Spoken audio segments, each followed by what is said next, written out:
battle to take down Crucible of the Storms is still going on, and to talk about it today, we have Bay and Preach, and also we are going to get a different perspective. We have THD Lock. THD, you guys got to start a little bit earlier. You get some really good progress, but as of right now, we got the He's spy. a spy. We got a Don't spy tell in our him what's midst. happening. I'm the spy. He's a spy. You guys aren't raiding right now, so there really isn't much else for you to do but to spy. So what has this tier actually been like? Oh, hot fire to start the stream. I mean, the thing is you guys were off to such an incredible start. You guys were off to an incredible start, and now you're in this situation right now. You guys kind of saw it coming. What's the experience actually been like for you guys? The others are just focusing on MDI and stuff. I'm just a weird guy who has all the time in the world, who just watches the stream for 16 hours, and I have an EU sleep schedule. The EU sleep schedule, man. So when you actually get back to raiding on Monday, do you feel like you're going to kind of be the guy who's like, okay, this is everything that happened, period. This is every single strat that we saw from every single person. This is what we should try to do. Or is there like a whole group of people right now that are trying to figure out how you guys are going to go about it once Monday rolls around? I'm sure some people will look at their best pull. I'm just the guy who just looks at everything, right? And during Heroic Week, I usually read the journal a lot more than everyone else. Everyone else just kind of YOLOs it. So that's just how we do things. Oh, he's the master planner. Do you make graphs? Are you the guy who makes the graphs? Nah. No? No one in our guild is smart. No. It's all upstairs. No one in the guild. Oh no. When I was actually watching you guys with the streams, I got to watch quite a bit. This is one of the first times I really got to hear your guys' communications, right? Like we haven't had as many streams from you guys, and now we actually get to hear that, and it's, I think, pretty different than most people would have expected. Like pretty calm. Like you guys are really, really calm in the comms. Is that just the vibe of the guild? Yeah, that's basically how every progression is. Sure, like when we lost World First, it was a little bit saddening, but we still kept our spirits up. Like you can hear it in the kill video of Jaina, even like we were still pretty happy. Overall, that's how it is. Yeah, let's talk about bot. Made you stream, right? Yeah, exactly. Like from BOD, you didn't stream, and then what made you join in? Because it's been great for us, because we get to see this counter side of what's happening and switch around and see different strategies in motion, different types of play, different ways you guys are tackling things. What was the decision that was like, okay, we're joining in with this? The reason we wanted to stream was because we're not raiding right now, right? We're just like chilling. If we didn't clear the raid in 2 days, there's no reason not to stream, right? It's just like we basically FF early and just stream it. Why not? Do you maybe think the streaming plans changed for 8.2, right? But that's still undecided. Okay, so it's undecided. Yeah, that was kind of my question was, is this, sorry, my dog is losing his bananas right now. I was trying to figure out, like, is this going to be the plan for you guys moving forward? Like, do you guys intend to start streaming? When we actually do look back at everything that happened in Dazzle Lador, you guys were in the situation where we thought we knew where you guys were at, but we weren't 100% sure. And there were like all these whispers of like, yeah, they've already got Jaina down to like 20%. They've gotten past the wall, like all these different things. How much of that was true and how much was actually kept secret? I think most of it was true until someone said something about 11%. And then most of it was true. We were definitely got to the wall first, for sure. That's the truth.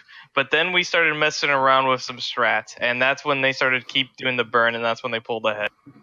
Yeah, I feel like one of the talking points that we had was potentially you guys maybe went all in on the strat that you guys picked and started to gear for it and started to do splits for that and things like that. And that was where you guys got somewhat locked in to that strategy. Is that true at all? Or was that just speculation that we were kind of wrong about?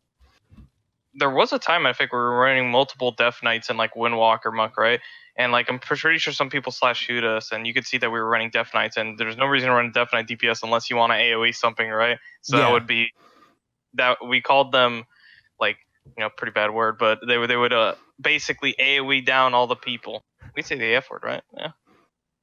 Whoa! This isn't an American stream. Keep it clean. Whoa! Yeah, come on, man. This is we're super. We're not NA here.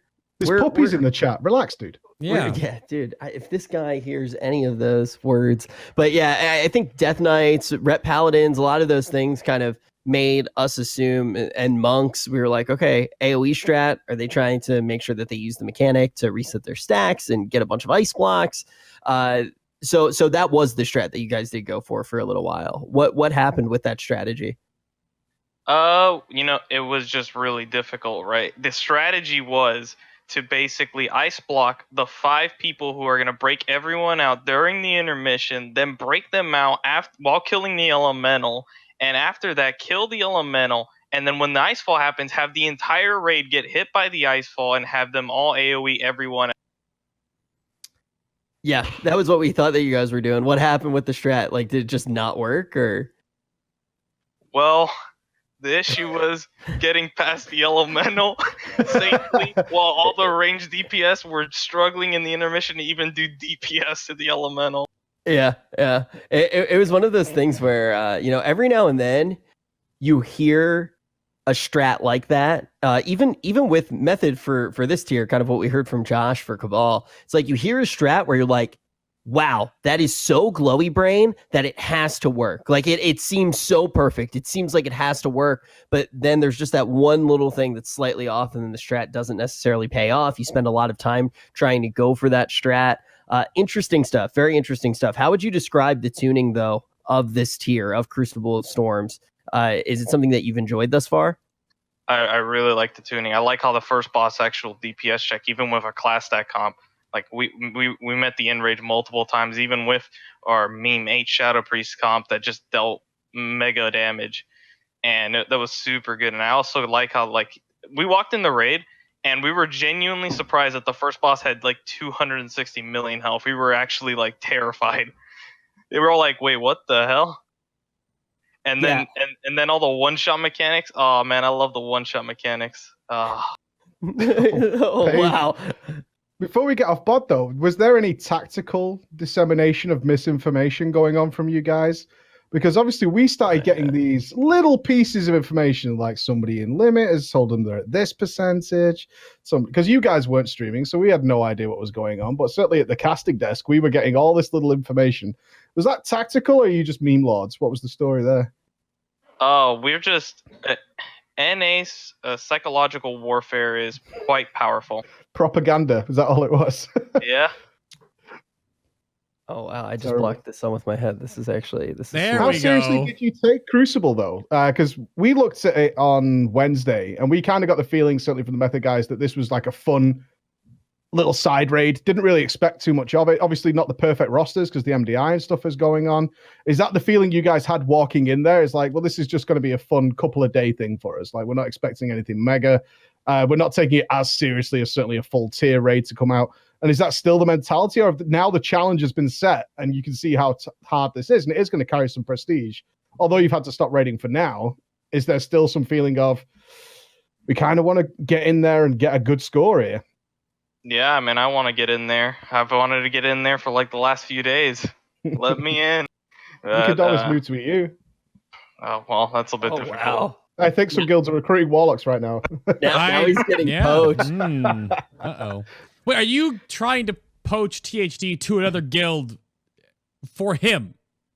I'm just giving suggestions. Like, don't paint me into a corner. That's all I'm saying. I'm just... So one of the things that we've had to ask pretty much everybody, and some people were on the side where their class was super strong. Some people were on the opposite side where their class wasn't as valuable. I'm not looking at any melee in particular, but yeah, those guys. When we look at how this raid is set up, Shadow Priest very strong. Obviously, Warlock's very strong. Do you enjoy it? Do you think that that's something that's good? Do you think it's interesting to see one specialization be particularly strong, or one archetype to be particularly strong on a boss? Or do you think that it isn't something that you want to see in the future? I think a lot of the problem comes from them, especially on the second boss. I don't know why the ads, they reduce the amount of damage the boss takes if they're near them. I think if the ads didn't do that, you would see a little bit more melee, especially with the Void Zone hotfix where it doesn't go on melee. It would actually be more effective to bring melee to DPS those ads down, but since you can't bring them near the boss, it's just ineffective boss damage when the range can hit both the ads and the boss at the same time with no drawback. Yeah, I mean, there really isn't like a way to cleave, and then the additional pressure of everything that you do have to do as a melee in these encounters just does seem really rough. So that's why we've seen a lot of people shy away. You know, you guys are some of the first guilds that we really did see stream, of course, being from NA, and of course being one of the bigger guilds. So people were paying attention, and all of a sudden we're staring at, I think it was 8 Shadow Priests, Yeah, 8. Well, you played Shadow Priest as well, right? Even though you're typically a Warlock. I mean, how was that decision factored in just to go all Shadow? And because Warlock's it's not exactly a bad decision to go Warlock, right? So we put in 7 Shadow Priests, and then someone's memeing, is THD Priest ready? And I'm like, he's 48. And they're like, wait, really? Yeah, what item level? 414. Does he have a sliver? Yeah, get him in, get out. Get out. Not welcome. And I was like, oh, okay. Oh, get him in. Let's go. Would you prefer to stuck on your lock? Are you more comfortable with it, or is it really not an issue which one you're going to play? It doesn't really matter, honestly. Shadow Priest better on that fight, so just play Shadow Priest. Mm-hmm. And back to the lock for Uu'nat? Yeah, for sure, because of the blink. Dodge the little lasers. I bet you've got your plan already strategized, right? Because I mean, being in that position where you're not benched, but there's no raid, and the raid is happening. You've already planned like where you're going to stand, where your portal's going to be, exactly how you're going to deal with certain things. You think you're going to be super ready on Monday, like almost in a position to catch up should it not die? I mean, I will. Okay.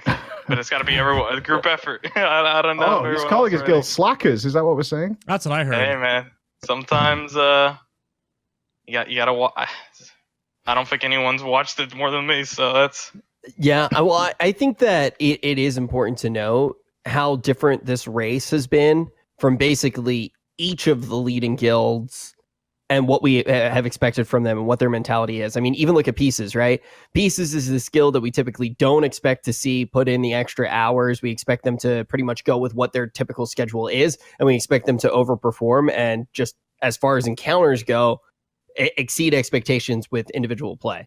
This time around, they're of course doing what they typically do with exceeding expectations based off of play, but they also are putting in the extra hours. Then we look at Method; they're pretty much doing what we expected to do. But then with you guys, it's a case of maybe a little bit less dedication to this tier than what we saw with Bod. So it's interesting. I feel like it does change up the dynamic quite a bit. Yeah. It's kind of a route back to how our guild was back in Legion, where we raided mostly on the evenings. Obviously, not raiding for this few days is a bit weird, but for the future, we're just gonna raid like the evenings like we used to, which was like I think 5 hours a night, 5 days a week or something. I think that's what Mac talked about when he's been on my show before. Max just basically said that there was never this, at least overall, decision for Limit to try to be on the same caliber of overall hours and day rating and sort of like forced world first race style. I always thought that the way that Max explained it was that really like we're just a bunch of dudes that want to raid and we're going to raid at a higher level. But I think that kind of teeter-totters based on how you guys want to approach it. This tier obviously was just like, let's jump in for the first day or two, see what happens. It's only 2 bosses. And from what you said before, echoing from BOD, it didn't seem like that was the main driving force because you guys aren't putting in the 14 hours every single day. Yeah, I don't know. I was genuinely surprised when I went in the raid. I was like, oh. Once we wiped like 20 times on that first boss, I was like, oh no. Oh, really? We're gonna miss out on a nice raid. Oh no. Were you looking forward to a break, or was the guild looking forward to a nice break before Rise of Ashara? I don't know. I guess I don't know. I'm never looking forward to a break. I want to raid every week. Yeah, you want to keep it going? Day. Yeah, every day. All day, every day? Honestly, I'm down for 20 resident runs a week. Hell yeah! Just hurt my soul. Like it actually hurt my soul. What if an ungeared Shadow Priest or something like that was coming to those? Maybe we'll talk after the stream. Maybe I'll get back in the. Maybe I'll start playing the game again. You got 15 million gold? Yeah. For sure. So when we do actually start to talk about the encounter itself, and like, let's take a peek. Can we actually have some BOD that we can look at, right? I want to ask you right now, do you have a pick? Who do you think is going to take the race? Do you think it's going to be you guys with all the disadvantages you have? Do you think it might be Pieces, or do you think Method ultimately takes it? It's between pieces and method, for sure. Not us. No way. Unless it's actually unkillable, there's no way. But I think What I would mean need to happen for you guys to kill it? Like, it being unkillable is one thing, right? Because then pretty much all the time that you put in right now is a little bit less valuable because a change would happen. Does it all come down to that? Changes, hot fixes, and things like that for you guys to be able to take it? I think it would just be a matter of, is phase 3 harder than expected, but we haven't seen enough of phase 3 to really know that. Like, there's a huge overlap that Method's stuck on right now, and I think it's possible with a certain combination of abilities, like with certain usage of the relics. But at the moment, it seems like such a crazy overlap that I just have no idea how they'll get past it at like this specific moment. Should we take It's a a vote re- then? We do, yeah. Because I think we have the best pull so far. yeah, I have it up from Deep About Shades POV. 30%, right? I mean, they're getting into this phase 3, but Yeah, as you're 33. saying, this phase 3 looks Yeah, so brutal. let's take a look at that. And as we do, just to give everybody kind of at home like a really quick rundown on the fight right now, THD, how would you break down each of the phases? Like, what are the scariest things, the most important things that players need to be looking out for in each of these phases? Phase 1 is basically the room is going to get consistently smaller and smaller, and you're going to have less room to play around with, and you basically want to control your space as much as possible with the void zones, like the little red puddles on the floor. If you put those in a bad spot, you're going to ruin your entire phase 1. You want to bait them around the outside and then slowly go in as the room gets smaller and smaller. And then you have to make sure that you're somehow spreading for the Stargar mechanic while the room gets smaller. And then there's like overlaps when the Stargar mechanic is actually happening, and the room is also getting smaller at the exact same time. And then at the end of the phase, the tanks are going to get absolutely shredded because the ads are going to be alive until the very end of the phase, where they gain a stacking damage buff and just start ripping the tanks apart. Like, you can watch their HP bar; they're literally a ping pong table. And then the lasers, they get a little bit harder, but they use a bubble on the second laser, so it's not that big of a deal. I think one thing Josh said, and we've seen evidence of this today, is they were using Bloodlust in phase 1 from nearly all progress, and they've dropped that now. And they made that decision last night, and you can see today how much harder that has made phase 1. Yeah, there was a certain timing that they were skipping. It's the smallest room possible and the fourth resonance they were skipping before with Bloodlust. Without Bloodlust, they have to deal with the fourth resonance, plus the room getting to the smallest point, and then the MC eyeball beams go on the smallest room, and sometimes you can't actually dodge the MC eyeballs. So in the smallest room, and you basically have to get MC'd for the most part. There's like very, very tiny safe spots, but it's kind of hard to see. And looking at the screen right now, do you think this is the best strategy so far? Have you looked at it from more of a limit point of view, how you guys like to tackle mechanics like this?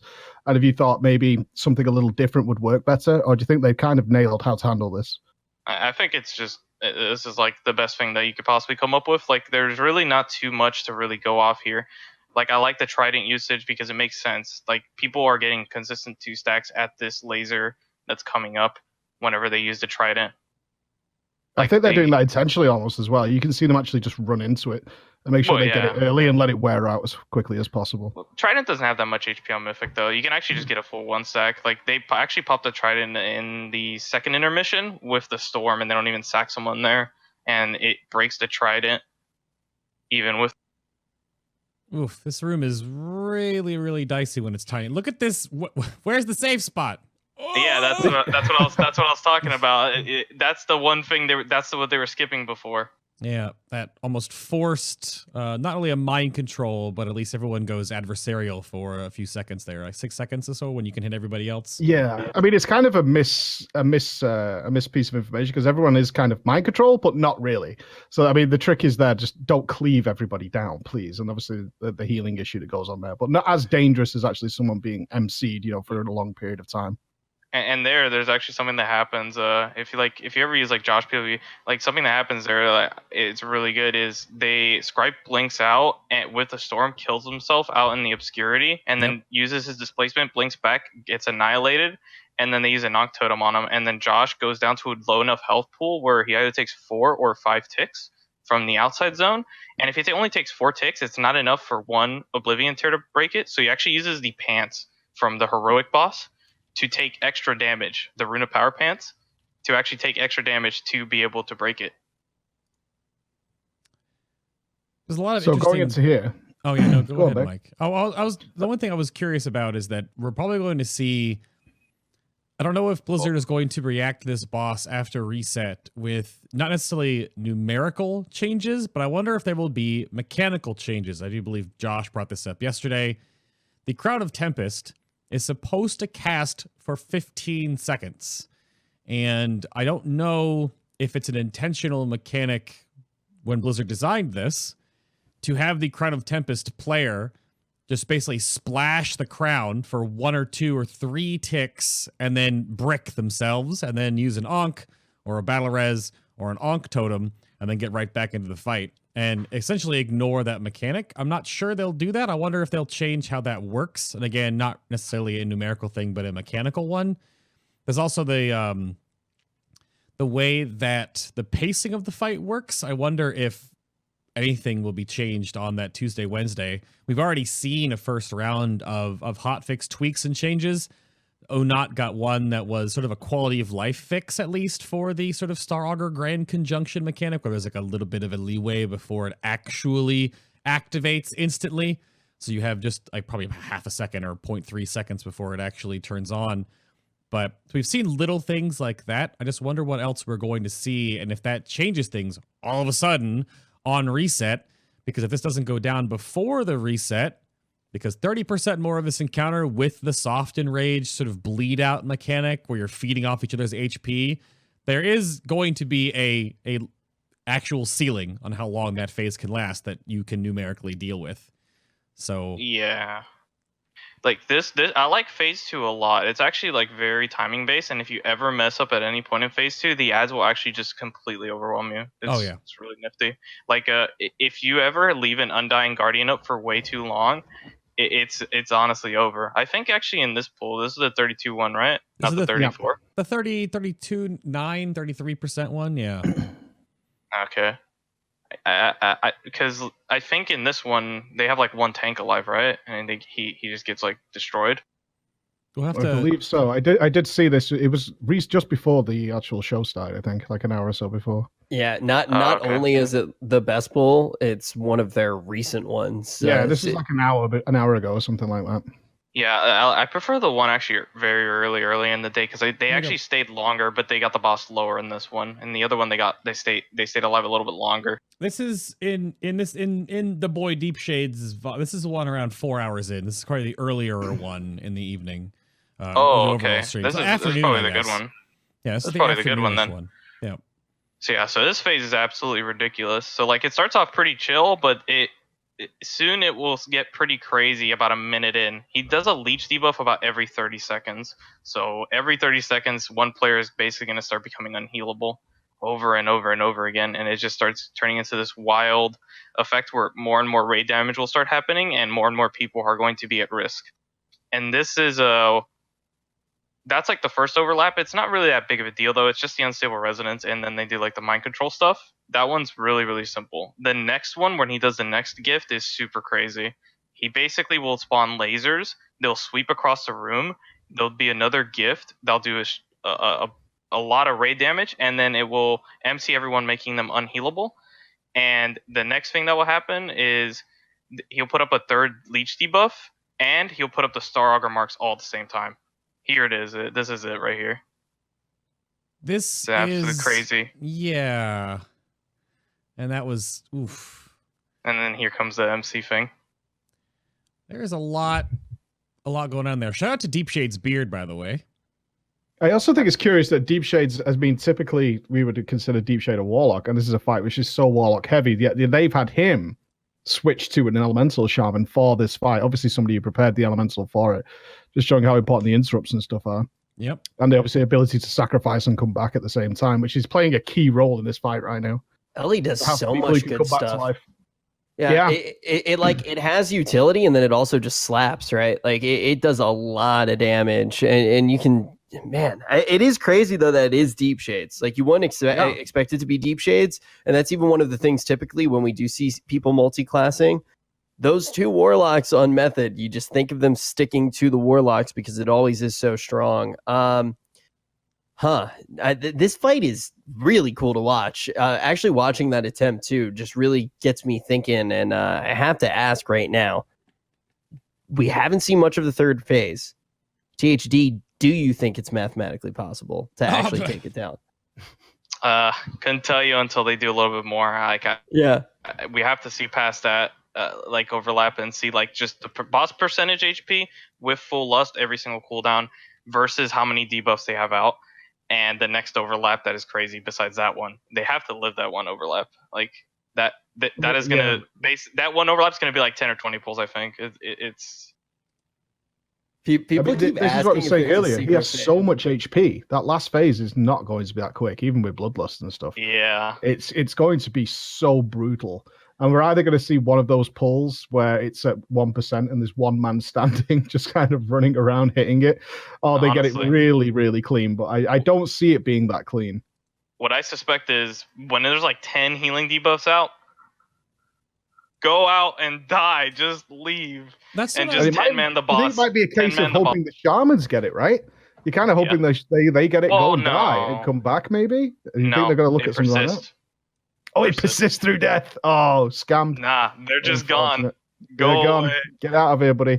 Because they do leech HP. This is the thing about it, is they leech HP from players around them. So some people are still healable, and that will by proxy heal those guys. But obviously that's then spreading. And you have to spread for the conjunction. That's still going to be happening. So you can't just cluster everybody up and share that healing. It's not going to happen. And it does a lot of damage too. Yeah, it could get fancy. It could get Paragon fancy. Where we saw, if you remember Archimond and Paragon, where they got into like a dance routine and they all got into this fancy pattern. We might see something along those little lines. Double line lasers. Yeah, we might see some Finnish dancing technique coming in to try and counter this thing. Yeah, I feel like, when you're looking at a boss where it is so tight already and the requirements are so tight, when you're thinking that the one strategy that may work is just lose half your raid, it seems like it's going to be a pretty tall order, right? This is one of those boss fights where it really does get the gears moving. And I think, once again, we haven't really mentioned it today. It just is such a crazy surprise when you look at a 2-boss raid that's coming in between tiers to see basically not only, I would say, encounters that are the difficulty of Jaina, but actually the difficulty not just because of sheer math. Like, there is a lot of math there. There is a giant health pool. There's a lot of health to go through. But you look at the mechanics and, like, these are end raid bosses. It's 2 end raid bosses thrown at you, and it's a whole new type of race. Do you feel like that right now when you go into this raid, THD? Is it like these are basically 2 end of the raid bosses? Reminds me of 2. Last 2. Ooh, ouch. Really? Nightmare fuel. That's good fuel. I like the fuel. Oh, wow. Fallen Avatar progress. No, thank you. Sadistic warlock. Those bosses at the time, though, you had sort of other ways that you could raise your numericals, right? And to some degree, in the higher end guilds, that a lot of it comes down to muscle memory and building your strat and, planning out your blueprint and then adhering to that and actually performing that. But there's also the numbers crunching that comes into play here. And that usually comes down to either the class stacking or which specs to use in the first place. How do you customize and build your group to do X and Y damage?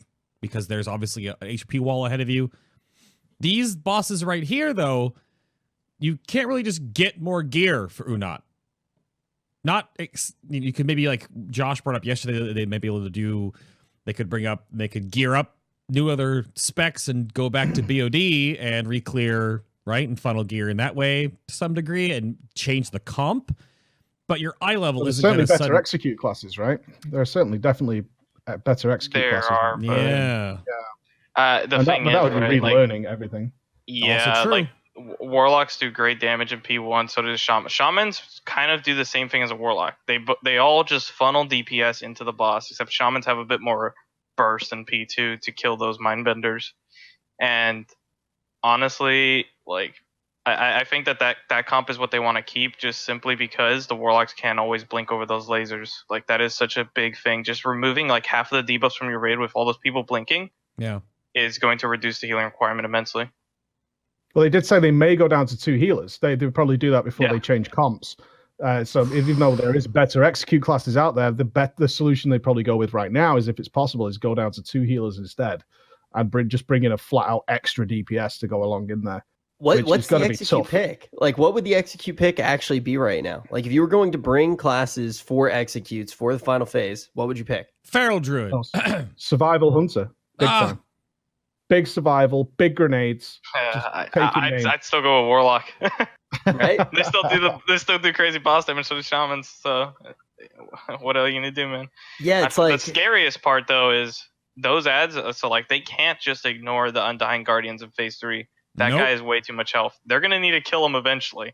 They need to find the time when they gotta pop that storm in phase 3 for just even 1 or 2 ticks and sack. And even then, those 1 or 2 ticks is gonna be pretty crazy amount of damage. It's probably when they need to use their tank bubble. Chat figured it out. If we bring 10 arms warriors, it'll die. There we go. Just 10 well, warriors are the king of execute. Remember, it's class flavor. Yeah, you just got to make sure you bring the ads on top of the boss, and then the execute will one-shot. Oh wait, the boss takes 91%. That's really unfortunate. That's going to be the big play. It's an interesting boss fight. It kind of reminds me a little bit more like Black Hand, though, with the 3 phases, where there aren't mechanics that are sort of outside the boss's realm. You're not dealing with different environmental type thing. It's just a really heavy, Black Hand being like 6-ish minutes.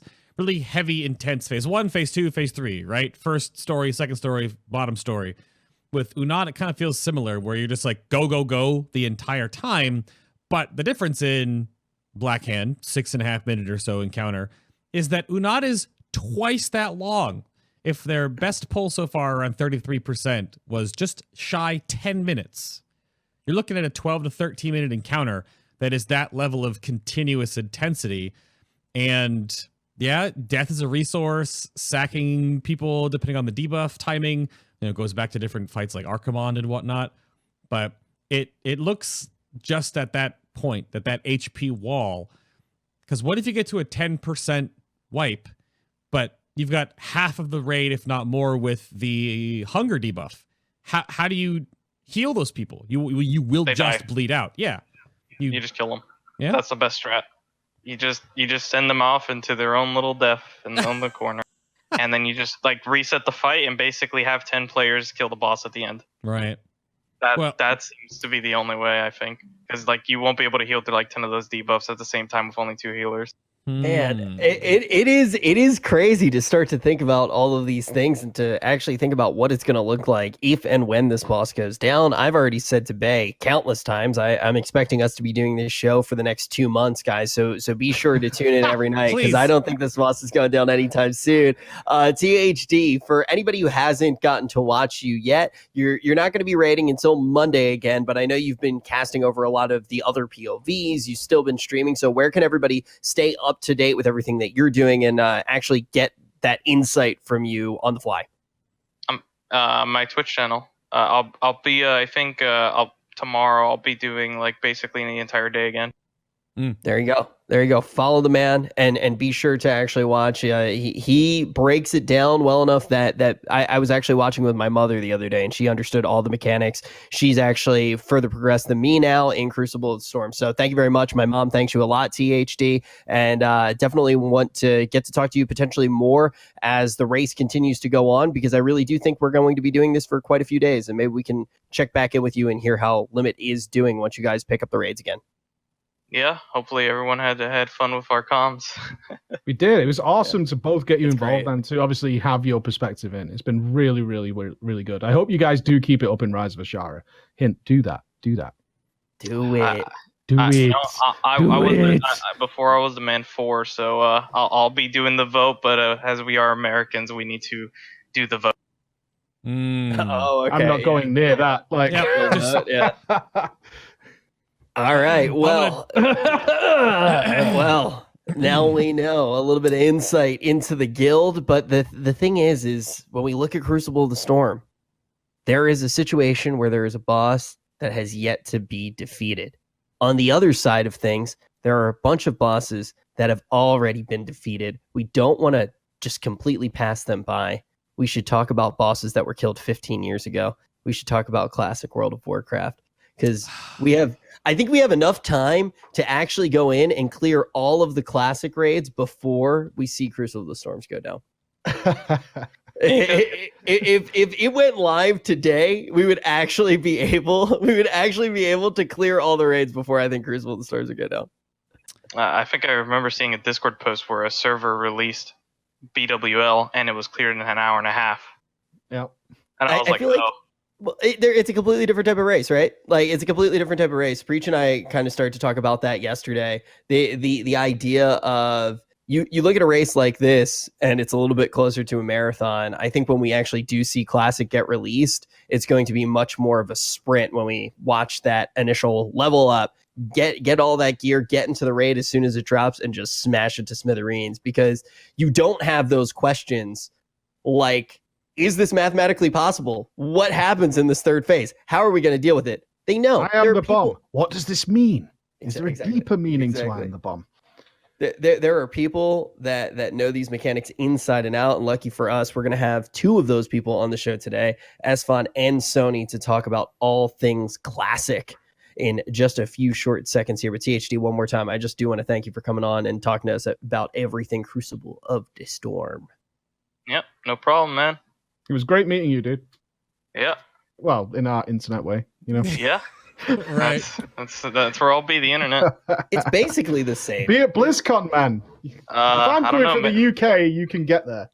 Maybe, Road yeah. trip. That's a long trip. I'll go there and I'll cheer on Trill for the PvP. Dude, Trillville, dude, a dangerous destination. Talk about a long car ride. The car ride to Trillville is an arduous road. All right, Yeah. Food. Thank you very much, sir. We're gonna swap you for our other guests. So we will talk to you soon. Good luck in there. Make sure Max keeps the beard going. Where's your beard at? I got one. Oh, okay. Where is it? Zoom in. It's kind of a neck. It's kind of a neck. Oh no. Alrighty. Thank you very much, sir. Let's swap some guests around here. Thank you very much. All right. Who are we bringing in for Classic then? Wait, why is Look at that camera. What a guy. what are you doing with that? Perfection. Is that Look to Sony's appreciate camera? Cable. Yeah, look at the cable management. So good. Hey, give me a second. Your voice? What is going on there? What on earth? I don't even think Chad can see it right now. Not oh yet. my goodness. I gotta adjust everything behind the scenes here. This movie magic. We were looking at Sony's hole on his desk. Pardon? Your hair offends me, sir. Your hair offends me. Why does my hair offend you, sir? Because I haven't got any hair, sir. And I feel like you've done this to offend me personally. It's an attack. Hey, you know what? We're all gonna lose it eventually. Okay. I wouldn't worry about it. I'll send you a wig whenever I get mine cut, Mike. That's gonna be Oh, fine. there he is. Look at him. Thanks, Esfand. So I came up with a theory recently. We were all at dinner in Texas, and I was sitting next to Esfand, and his hair was pretty much growing in front of my very eyes. And I look at the table, and it's me. What? It's Stay Safe, and it's Asmongold. And I can basically see our hairlines receding. And I think that Esfand is actually like a hair necromancer. I think he's sucking hair away from everybody that he interacts with slowly. And I think he's the reason that everybody in WoW is going to be bald. He's doing that so he can disperse wigs later to everybody. Just, I'm gonna monopolize the hair market. I have dibs You on can sell chest it back hair, to though. us. I don't want that dirty head hair. I want chest hair. It's fun. Buy those stocks I'll keep that in ASAP. mind. All Yeah. pump, no dump. Esfand Hair Incorporated. All right, guys, let's talk about Classic. I think one of the first things, just because it makes the most sense right now, is actually talking about what that race is going to look like. We've been seeing a lot of races recently in World of Warcraft in so many different capacities. We have races in dungeons with the Mythic Dungeon International now, no longer the Invitational. It's the Mythic Dungeon International. That's a race for dungeons. Then we've been having these raid races for World First. And when we get to Classic, we all kind of know that there is going to be that race to be the first to clear as soon as the content does come out. How different is that going to look in your mind, Esfand, to what we see right now with things like Crucible of the Storms? Well, I think WoW Classic is going to be treated very differently, actually, because there's obviously a lot more hype around a world first kill in retail WoW in terms of it's actually never been killed before. People are changing strategies, like Method is changing their strategy whenever they're trying to attempt bosses, Limit, whoever, right? They're always going to be trying to change stuff around and figure out like, okay, maybe this didn't work, and now let's try this. In Classic WoW, a lot of that stuff's already been figured out, and there's different ways to kill different bosses. That's fine. More so than anything, it's going to be about the race of who can do it the fastest. You're going to see a lot more of a kind of speedrunning environment, right? Like who can get the fastest clear of Molten Core or BWL or whatever. So you're going to that's kind of going to cycle in terms of who can get the fastest clear in whatever phase, one.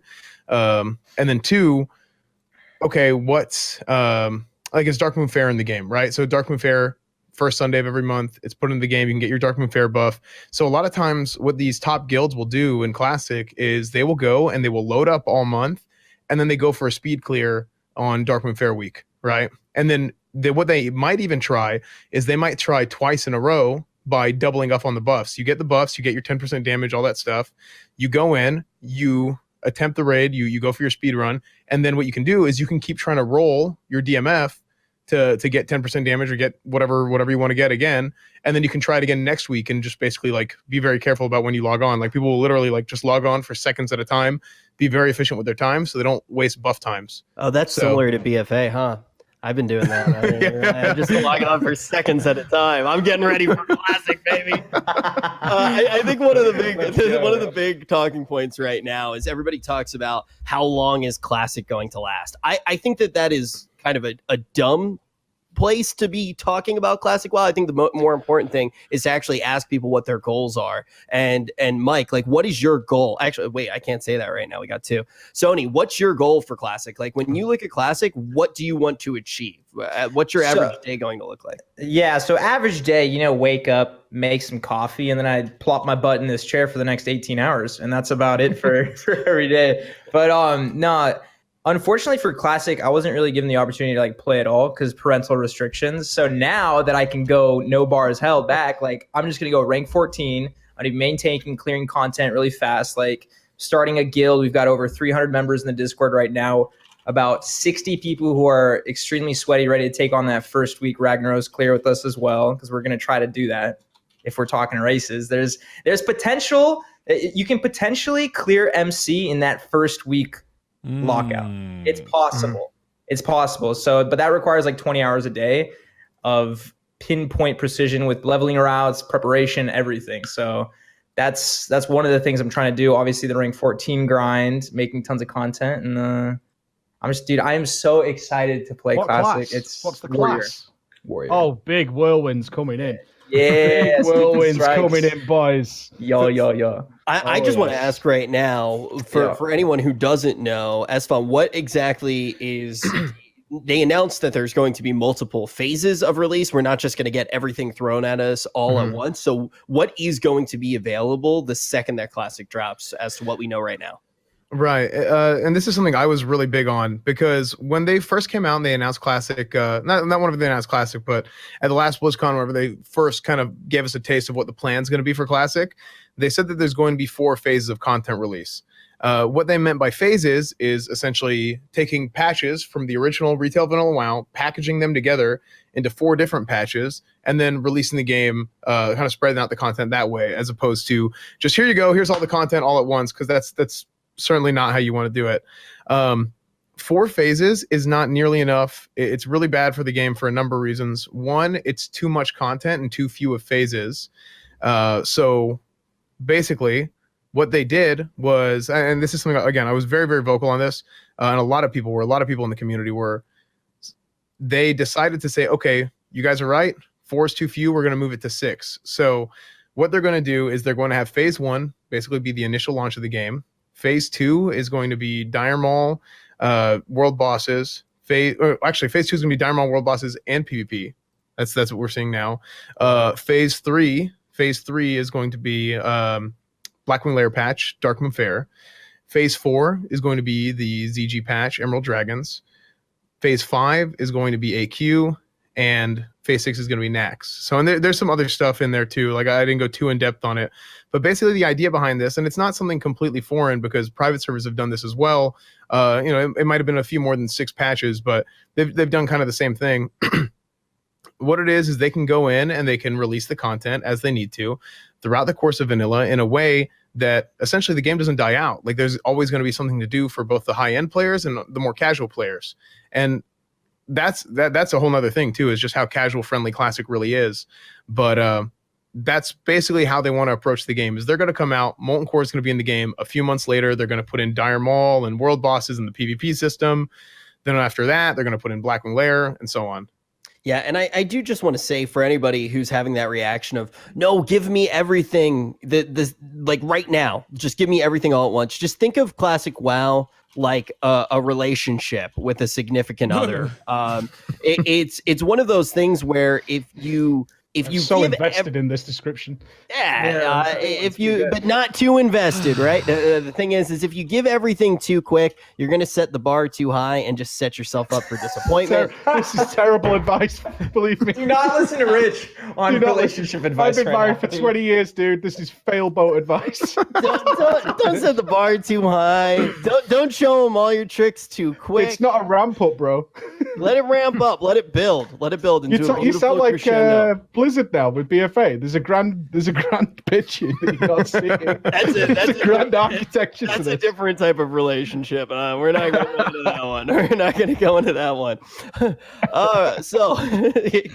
hold that up with the. Oh man. Wait, whoa, no, what? What's the plan here? You're going to take her for like a hot dog, and then in a few years we'll upgrade to a restaurant. It's going to be a big deal when it happens. But just right now, it kind of sucks. Every time I talk about relationships, everybody gets all triggered. I'll just go back to talking about WoW. Esfand, what are your plans for Classic WoW? What are you planning on doing? So I've started my guild applications stuff. I have a ton of guild applications to go through, and this is something I've talked about a little bit. Is like, okay, what do you want to do, Esfand? Do you want to go like try and go for server first and this and that? Like, what do you want to accomplish? And I'm going to be honest with you, as somebody who mains a rep paladin and has played a rep paladin for the overwhelming majority, actually for the entirety of my WoW career, I can tell you in vanilla as a rep paladin, it's probably not very conducive to a world first environment to be leading guilds as a rep paladin. Yeah. But no, ret's a lot of fun, and that's basically the style of guild that I want to run. Is kind of like a more progression style of guild, not necessarily. I want to push it off the start. Like I know that I need to level as fast as I can because I plan on playing on a PvP server and all that.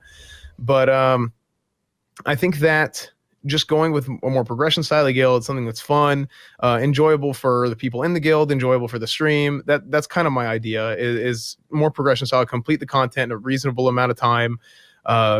If we get first week clears on everything, I mean, that's great, right? Because there's only a certain amount of loot that can drop anyway, right?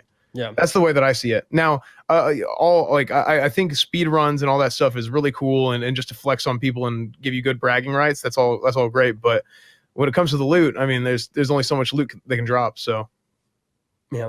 I know my personal plan is I'm going to get every class to 60. I don't have a time frame for that yet, but that's my personal goal. Yeah, that's a lot. So before even getting any geared, you're just going to level every single class to 60? No, my initial plan, I already started to talk to Stay Safe about it because he's actually going to help me prepare and get ready. I don't have all the experience that some of the guys who played Classic have, but my idea is I'm going to go really hard on a mage at the beginning, raid on the mage, while leveling a warlock in my time that I'm not raiding, then switch to the warlock and raid on that when warlocks are super beefy. And then most of what I do is just going to be level. And people are making fun of me. Have you considered just getting like a spaceship setup and multi-boxing? Like 9 monitors? I refuse to do it. No, I need to do this. Like, this is just something that I want to do. Like, people are making fun of me because they saw me die in Iron Man at level 4, but that wasn't my fault. and when I'm pretty sure it was your fault. It really wasn't. You can check the video. It wasn't my fault. I'm actually an expert leveler. I think this is one of the areas I excel the most in. And I also want to,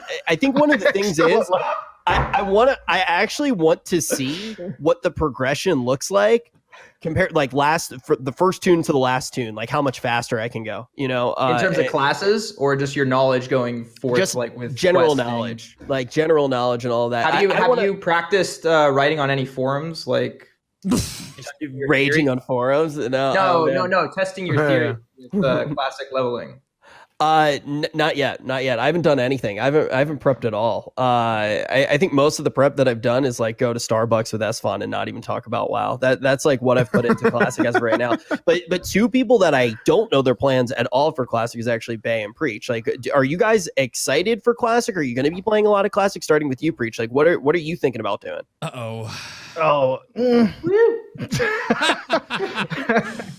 Like Classic, I don't know. I did everything at Classic, so I'm kind of excited for it. I'm more excited than the gameplay. Put it over there. I'm not that interested. But the getting back into the politics of WoW, that I'm hyped for. Big time. Big time. The drama. Yeah, because it's good. that's what made me feel like I was in a persistent world, right? If I want to be in an MMO, I want to be in a living, breathing world.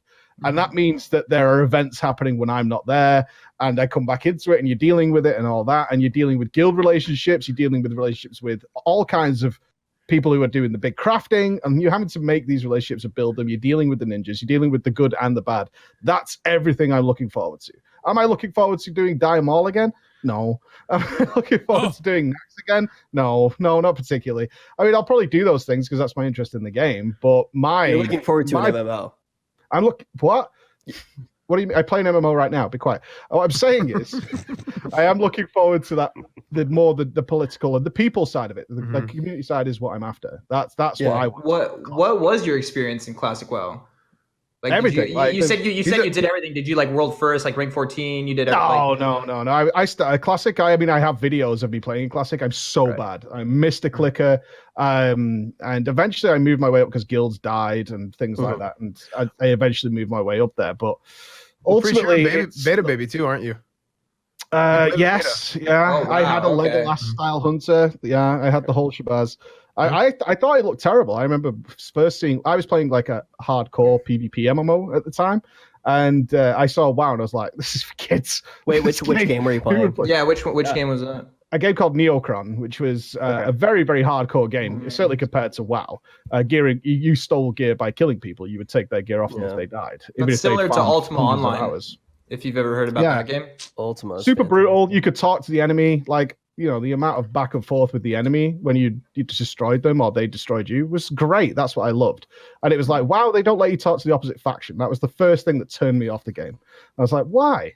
That's the big fun part of the game. And then it was about fairies and elves. And I was like, oh, I don't think any of you were there. This was the craziest thing that I had ever heard. I was actually with Chinglish, and I'm blanking on who the people were who were telling us the story, but they were married. We were literally in their house. This was during BlizzCon, and they met. They were opposite factions on the same server, and the girl had ganked the guy, and they ended up talking to each other somehow, even though you can't talk across factions, and they ended up getting married. And I thought that was the coolest thing ever. And that pops into my head every time somebody says you can't talk to the opposite faction. I'm like, nah, just go up to them, buy them a drink. It might work. You just give it a try.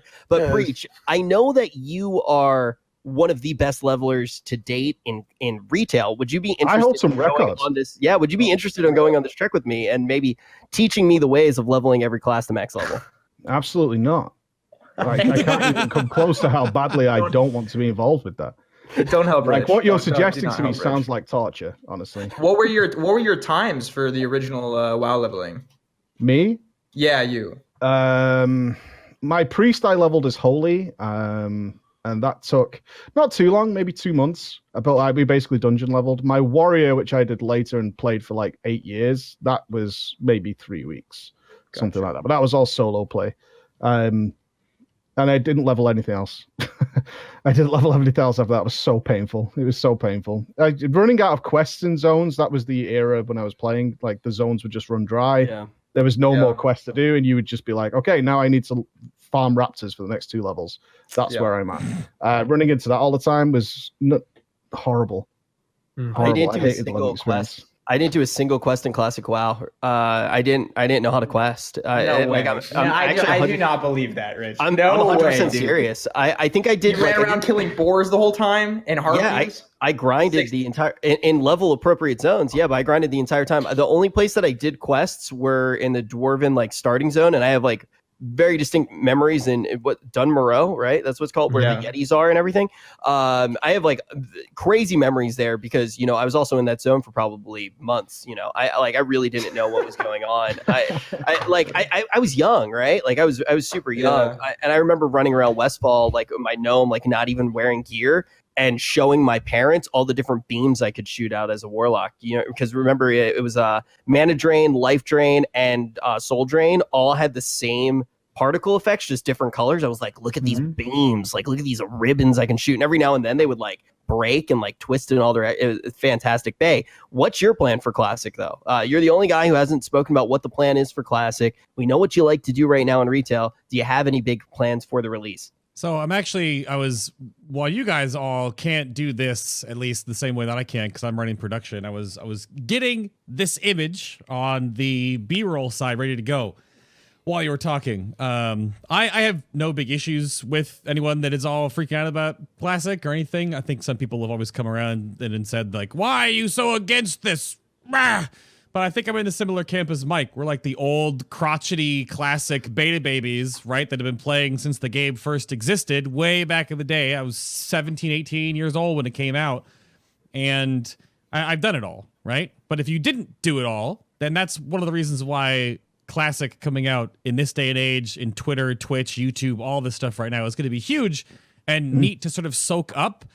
But I don't really need to redo it, right? I streamed it at BlizzCon this past year. The whole VOD of that is up online. I was like, this is fun, but wrath, kill a mob, drink, repeat, not entirely engaging. I played an original vanilla resto druid, yeah. Sweet Moses. So this is, but I will bring up my cred if anyone wants to fight about that or whatever.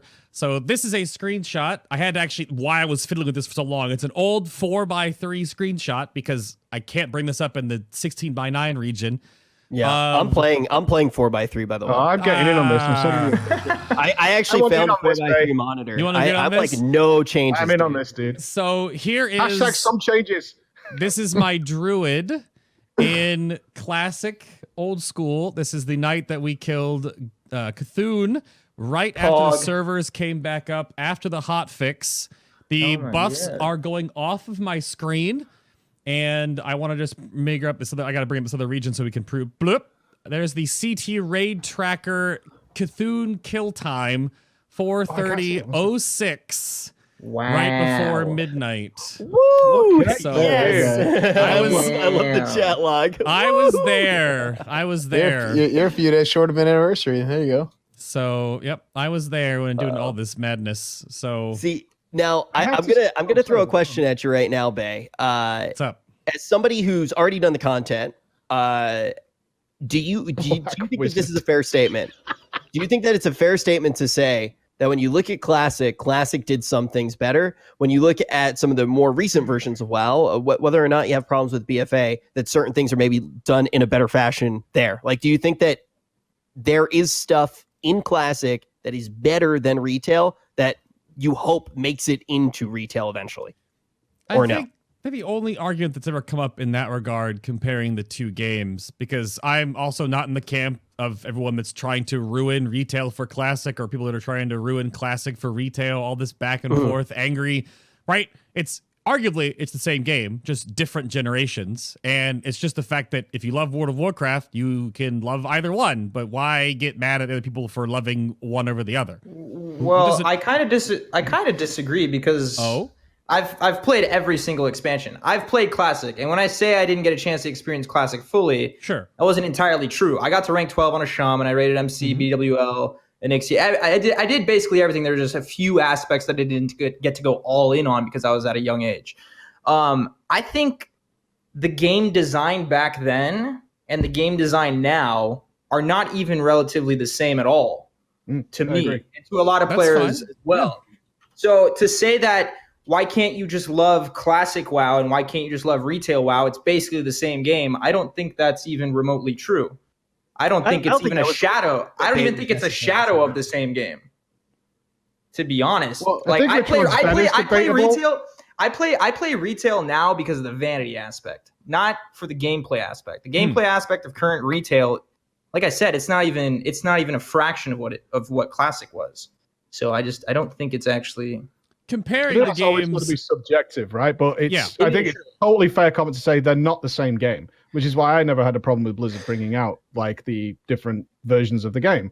Sure. TBC is a different game. Like if you can, you know, we have time walking now, but if certainly those of us who experienced like TBC at the time or Wrath of Lich King at the time, they're not the same, right? You go into the time walking version, you're like, this isn't what it was like at all. And it's sort of disingenuous to say, well, it's like you're going back to the same place. That's kind of cool. I like that, but it's not the same game. And that's why, for me, people who are like going to Classic and are going to commit entirely to Classic, and that's their plan going forward. Mm-hmm. All the power to you. It's no different than going playing a different MMO, as far as I'm concerned. Yeah, like that's the same thing that I would do if you wanted people checking out any other MMO right now. It's the same thing. They're going to go play the Classic MMO. There's one thing that Bay said that I think is really important, though, and it's the idea of, and anybody who doesn't fall into this camp, it kind of upsets me. He's basically saying like, yo, if you want to play retail all day long and you're loving it, awesome. If you want to play Classic all day long and you're loving it, awesome, right? Like there doesn't need to be like this mentality of like, I like this, so the other one needs to be bad, right? Like they can definitely coexist. I stand on the ground that they can make each other better, right? Is what I'm hoping for. And I'm not sure. Yeah.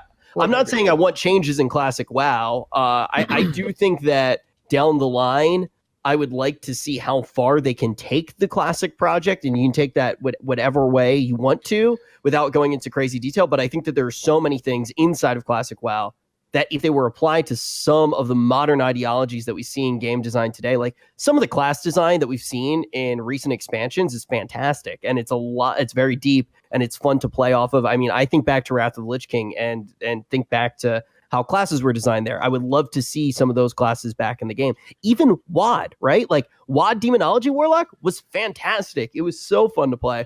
Dude, Classic WoD incoming.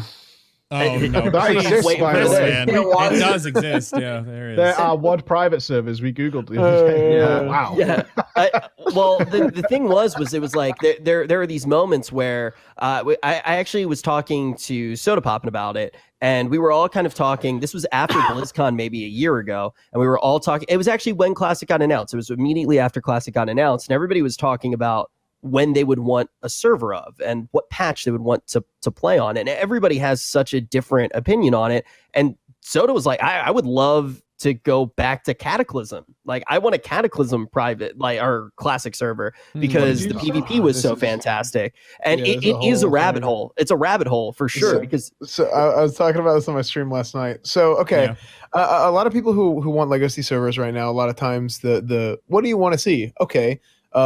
Vanilla, Burning Crusade, Wrath. That's basically what comes up now. Mm-hmm. And this is what I said last night on stream. Like, hey, you got to be real about this, right?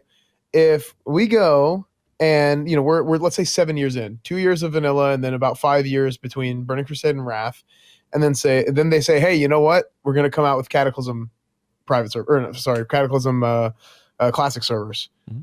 Right now, there's a lot of people who be like, what the hell? Like why? That's ridiculous, right? But in 7 years from now, there's going to be people out there who are going to miss Cataclysm. There's going to be people who miss WoD. Like there's going to be a market of people that want that. How big is that market going to be? I don't know. You got to weigh that against the demand versus is Blizzard going to do it? All that stuff. That's another thing. But I think if you're somebody right now who wants Classic, like myself, and I hard quit in Cataclysm. I said I do not want to play this game anymore. If you're the kind of person who wants Classic and is very excited about Classic and was upset about people saying that, no, you don't want Classic, the whole you think you do, but you don't meme, like all that stuff. And then you turn around and in 7 years from now, you're going to be upset about other people wanting Classic Cataclysm. Then how are like we any different than the people who were against us? You see what I'm saying? Exactly. Exactly. I always bring up, and this picture just brings me so much. That's a good one. joy. Yeah, that's a good one. So funny. The desk mic. The desk mic. Are you loving that's my raid leading? That's my raid leading. Everybody wanted those speakers back in the day. People don't remember that. Like those the subs on my foot. And you would try you would physically try to move them so you had surround sound. Like I remember sitting there and it was like impossible to do because you have a desk in front of you. And like there was one time, and I'm not proud of this, I made my little sister hold the two like little, what are they called? Tweet speakers. I made her hold them behind me while I played for like 5 minutes. Oh no! to see how good it would sound and how different it would sound, and it was like so good. It was actually so fantastic. I'm so immersed. I'm like really here now. Yeah. Oh man, the good old times though. The good old times. Like it's so crazy that like when did 2 monitors become a thing? Like now, I can't even imagine a world where you don't have 2 monitors. But Cataclysm, I think. Like I around can't live without Cataclysm. 3. Like without 3, I'm lost. I have 4 now. I didn't have 2 monitors until WAD. Until I came back in WAD. Shame. I was always a one monitor okay? guy. I mean, I don't know. Just alt tab. Have you got over it now? I'm good now. I got 2 now. I might upgrade to 3 eventually. Yeah, I think Legion for me was actually when because I played on a laptop until then. So I think Legion maybe was when I got my second monitor. I've sent them out. Did you laptop and second monitor? No, well, the reason I got a second monitor was because I started working at MLG and they just had a bunch of monitors, and that was the first time I ever had a second monitor. So you stole a monitor. So you stole, yes. You stole. No, They conveniently lost I one. hope no one from Just to MLG find is the two. watching right now because it's actually worse. I actually slept in the office and I would game in the office There you go, dude. because my work computer was so much better. I think some people know that, but yeah. Well, all right. We talked about everybody's goals in Classic. I think one of the things that Breach actually brought this up before the show started. What's going on with? I feel like this was the biggest announcement. What's the AV announcement actually mean? Esfand, starting with you, and then Sonii, I want you to weigh in too, since you're such a big PvP guy. Like, what's going on with AV? There was an announcement on how it is going to come out on launch. Not come out on launch, right? AV is not coming out on launch, but the way that they are going to release AV is they're going to release it with like the end of vanilla version as opposed to the patch 1.5 version that's going to come out in phase 2, right? So they're going to put the PvP system in phase 2. AV is going to be in there. Warsong is going to be there. Arathi Basin is going to be put in a later phase, but what they decided to do with AV, and there's some people that are like so wrongly upset about this. There's some few key differences, right, with Korak and with the mines, right? Just for example, in original AV, they used to have mines placed around the map that basically funneled players to go a certain path, right? You had to go a certain path. If you went on the mines just boom, boom, boom, blow up and you're dead. So, which was actually funny. Because if you knew where the mines were and then you got somebody for the opposing faction to follow you, then you could just run them in the mines and kill them, which is kind of funny. But you basically had these mines.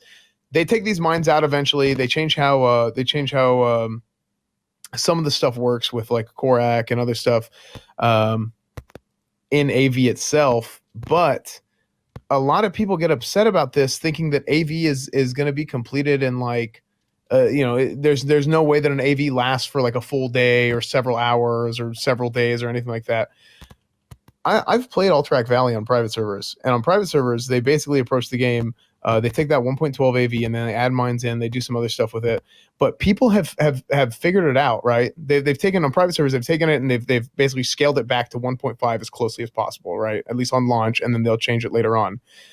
People have figured out AV. You don't have multiple day AVs or 24-hour AVs and stuff that often anymore, just because people know how to play the game. It's something that can certainly happen, but it's not like whenever you go from the 1.5 AV to the 1.12 AV, then all of a sudden your classic experience, your Alterac Valley experience is ruined. It's I would say it's not that different at all nowadays. I mean, because I have done, whenever I was like streaming private servers and stuff, I've done Alterac Valley in like 10 minutes.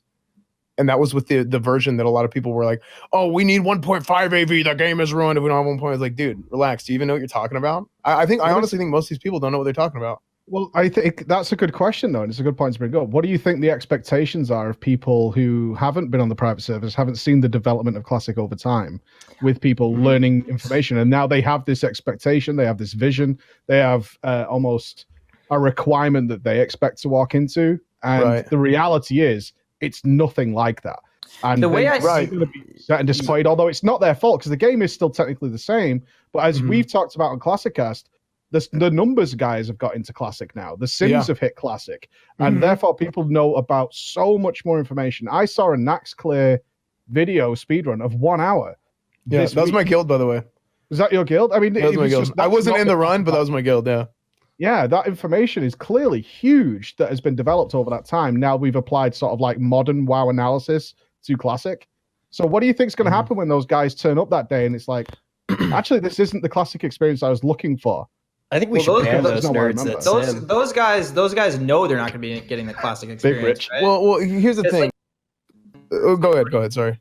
They've already figured everything out, right? So those guys are going to be blowing through it really quickly. But I think like the way I see it is, the general population will still receive that same classic experience the first like few weeks of each phase of content. You know what I mean? Because that information might not even reach them yet. So they're going to be on their own, or maybe they'll see some guides on YouTube or maybe some streamers and like get tidbits of information. But it's really only the people who have been playing private servers like Esfand or these other guilds that are going to be blowing through things or have experiences like AV ruined for them. Otherwise, like I think AV still will go on for like maybe a few hours or even a day in some situations. Yeah, you're still gonna have that. Like there's times where that happened, and yeah, you're like that's absolutely true. And I think like to say like something like ruin an experience or whatever, it's not quite that. Like I'll tell you. So I started playing just kind of like I'll cut it short. Like brief history. I started playing WoW. A week after launch, like 6 days after launch is when my WoW account was created, and I played through vanilla. I played Burning Crusade, and I kind of quit in Wrath because that's kind of whenever the game I didn't like it as much. But I always played a Ret Paladin, and I did all that. Quit for a long time, kind of came back and forth here and there. I came back and I started playing private server after I heard about the Nostalgia shutdown, all that stuff in 2017. I can tell you honestly, I had more fun playing vanilla WoW in 2017 than I remember having fun playing it in whenever I was in middle school in 2004 or 5, 2006. Just because like I'm older now and I can invest more into it, and I have the ability, not because I knew a lot of stuff just because I knew how to play my class back then, but I didn't know everything, right? And I learned a lot while I was playing again. But I could take everything that I knew and I could apply it a lot better, and it made the game experience so much better for me. Getting to develop relationships with people and just with everything else, like with Discord and all. Like I still talk to some people from my old guild, all kinds of stuff. And my guild, eventually my guild disbanded, we merged and stuff. And I'm in Salad Bakers now. That was the speedrun guild, the 1 hour, 8 minute speedrun guild. And then I still talk to a lot of those guys, and it's cool. Like it's just I don't think this whole like nostalgia argument or like, oh, I've already done this or that. I do think that there is a desire there for people who haven't already done it. I think there's a desire there for people who started but didn't finish. But I think like to have like the game experience ruined or whatever by having already done it, I don't think that's necessarily going to be the case. Because like I said, I've done everything on private servers. I got through a little bit of AQ in retail. But yeah, I don't know. That's just kind of how I feel about it. Well, let's talk about how information will actually affect everything. I'm going to start with a question which may seem like a little bit ridiculous, but I think it's a good place to start. With the way that information and Twitch and everything works now, can Swifty exist? No, I know that that's a ridiculous way to say it right now. Was not expecting that. Swifty was legitimately. He was as much of a Jesus figure as like Thrall is, right? Like he's literally one shot, and he was doing stuff that people just didn't even understand at first. And now there are so many guides for everything.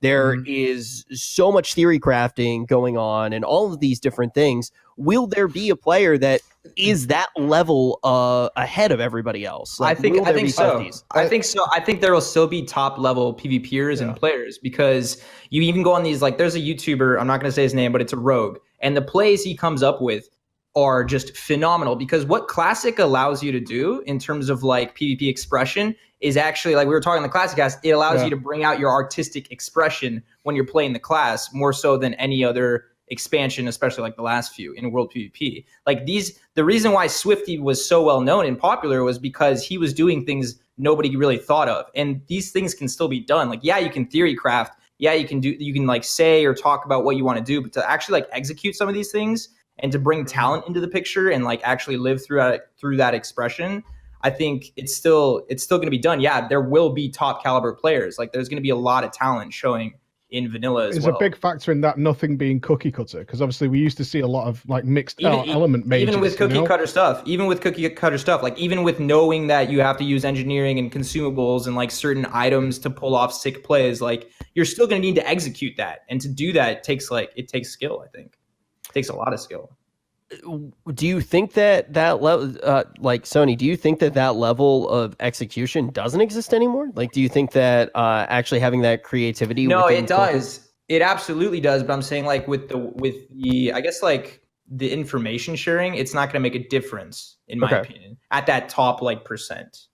Yeah, because like one of the things now, and to use this as an example, a lot of times when we look at PvP right now, mainly in competitive 3v3 arena, you see a lot of strategies hidden for as long as possible because they're not necessarily that difficult to execute once you get the ball rolling. Like there are some things that are very hard to execute that you'll see a lot, but think back to something like Lively Spirit trait. Lively Spirit's not that difficult to execute. What we saw Sea-Doo manage to do with Sam I Am, with Mez, with Trill, they did something that was a little bit trickier to execute coming out of the gates, but overall the strategy is relatively simple. You get the Innervate cast off, the Moonkin's just getting an insane amount of buffage going up to him based off of the spell casting that's done, and then he just blasts off with big Star Surges, right? Like, it's not the hardest thing to pull off. What was the trick to that? Well, it was figuring out the fact that a trait that was mostly used on the side of Restoration Druids was actually strong for Moonkins to kill stuff. The execution, that wasn't necessarily hard. The information itself was what was valuable, and they needed to try to protect that information because if it was shared, everybody would have been playing it. And I think that that's an interesting thing to talk about because as stuff gets solved, people use it.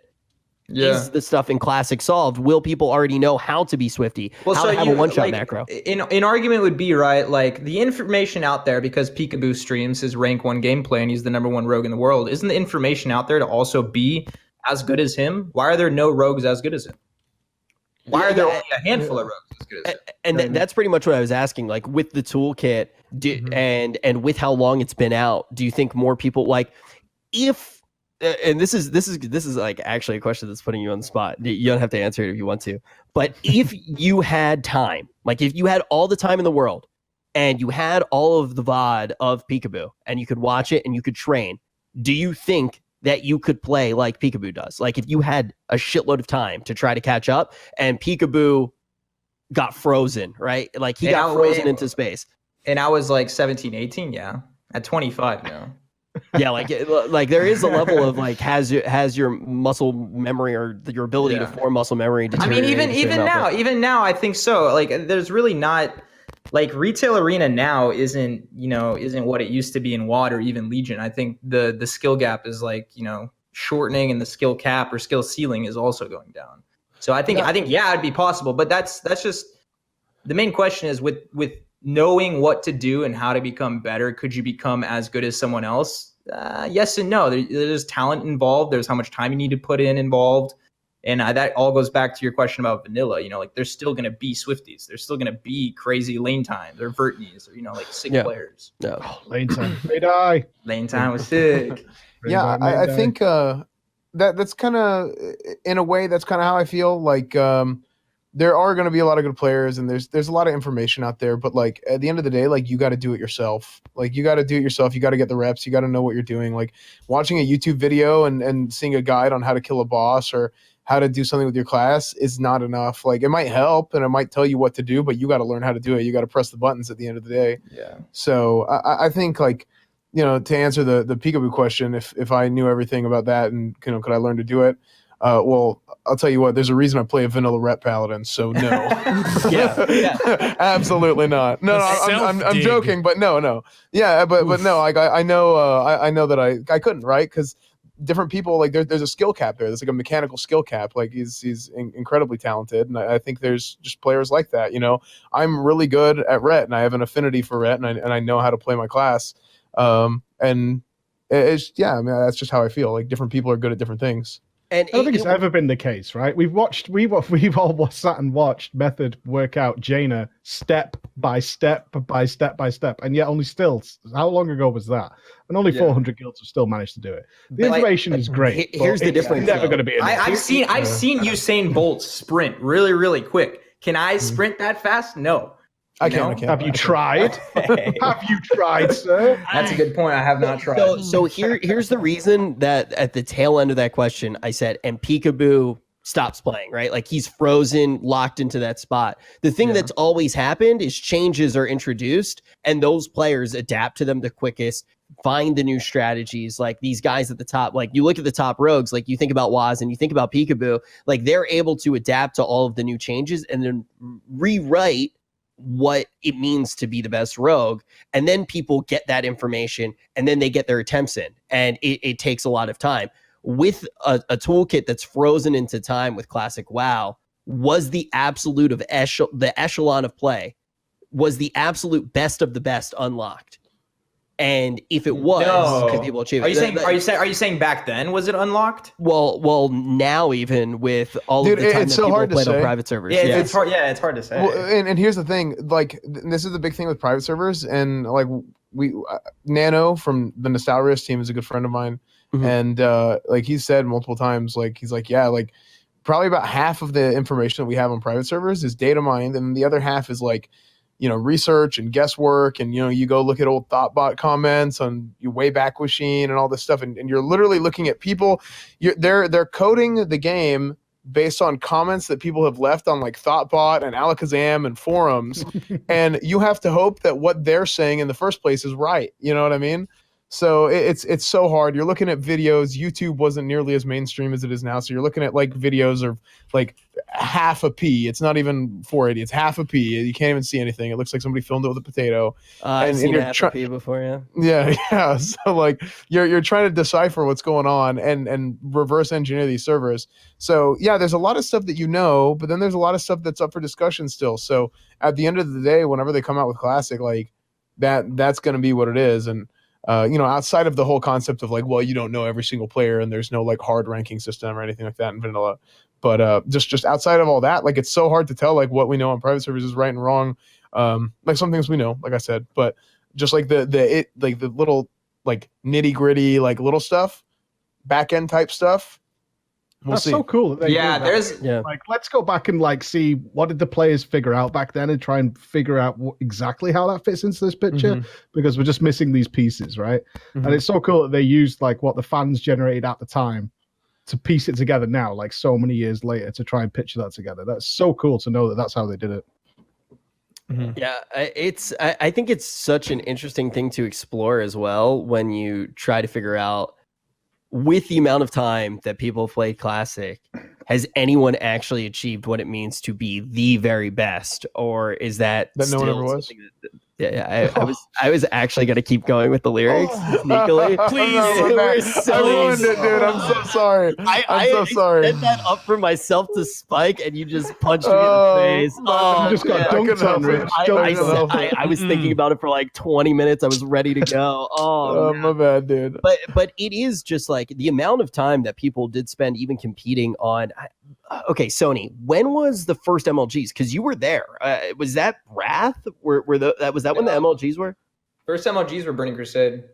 Were you at the Burning Crusade ones, or were you? Yeah. Okay. My first MLG was Orlando, Florida, in like 2008, where I forgot to bind pummel on my bars, and it cost us the game. Oh no!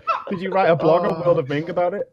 No, but Venruki roasts me every single time I'm in his stream about it, because he was my teammate. I was teammating with Soda and Venruki. But yeah, that was back in Burning Crusade. Don't worry, I get Ven every time a mage does an ice block. Wait, what was your comp?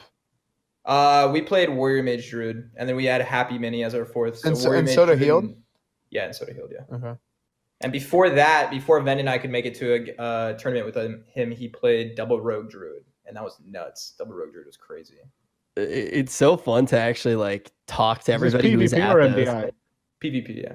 MDI. I don't think MDI existed back then, dude. MDI, dude. I'm just seeing that double rogue druid setup, and I'm like, where are we now? We've come such a long way, guys. Yeah, it's like I love all the stories. Like, if you ever talk to somebody about like stories, like everybody's like, yeah, like, you know, this guy, he rolls up Sonii, just not jacked at all. Like, and like, dude, how old were you? Like 10? I was 13 with a little skater boy beanie on. I had the like just the skater boy cut, scrawny as a twig. Those are good times though, man. I remember. Well, I don't want to talk about that. I remember my favorite stories from the old tournaments has to be the old cords that you would plug in from the keyboards. If you plugged them in when the computer was still on, it would fry the MLG like computer. Oh, with the keyboard specific, the like purple ones. The purple one. They're called PS2s, right? I think. Yeah, PS2. Yeah, they would just fry motherboards for absolutely no reason. Like how far tournaments have come is really crazy to look at, and just the game overall. It's fun to actually start to theorize about Classic and see all the different ways that people are going to play it. And I do. Well, this is the advantage, right, of having this game that we know pretty much everything about. Is that this time around, people can go in with a really precise plan. Yeah. Like we talked about, what is your plan for this? So people can actually map it out in a way that they could never do before with World of Warcraft. Like so many people I encounter who are looking to get better don't know where to go. Like they don't know what's coming next. I'm going to wait. I'm going to hold back, and then I'm going to kind of do this if things go my way. But now you know crystal clear where everything's going to be and everything's going to be in place. And probably the hardest part right now is finding a guild, which there are so many people preparing for it. It's going to be in good shape, and you have these full set plans. Like you are level. I want to go PvP, and this is how I'm going to go about it. These are the things I need to research. It's provided people with such a better jumping off point that I think that might be something that people really get into very quickly, is knowing where they're going to be in 6 months' time and how to get there without having to wait for the game to develop and unfold in some different way that might throw them off. I think it's cool. It's like having a guidebook. It's like having a guidebook for the game with the amount of knowledge out there these days, and I don't think it ruins the experience at all. And I just think it gets people to where they want to be faster. And then let's be honest, like, you know, the main experience of an MMO is the end game content.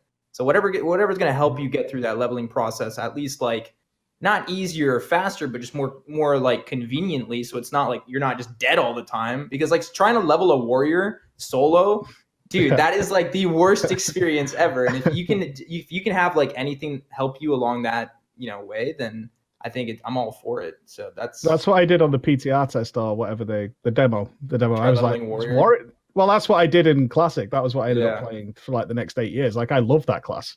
And it always felt like a badge of honor to level that thing solo. And I was so proud when that 60 popped up on my screen.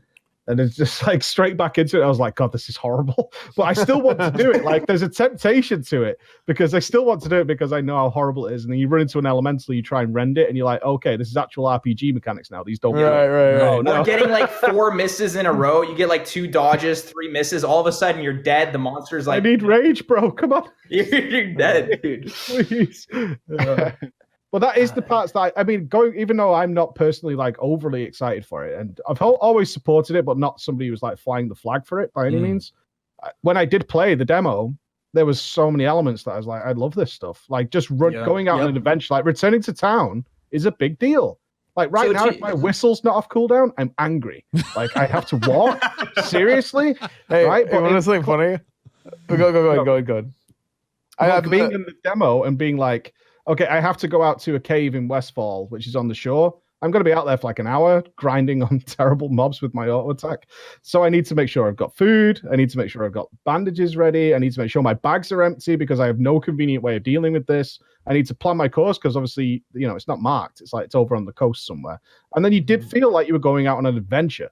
And, you know, you were out there on your own in the wilds almost, which right now I've not felt that in years. And it was something that immediately hit me when I was playing Classic. It's like, okay, I'm actually going out doing some sort of adventure right now.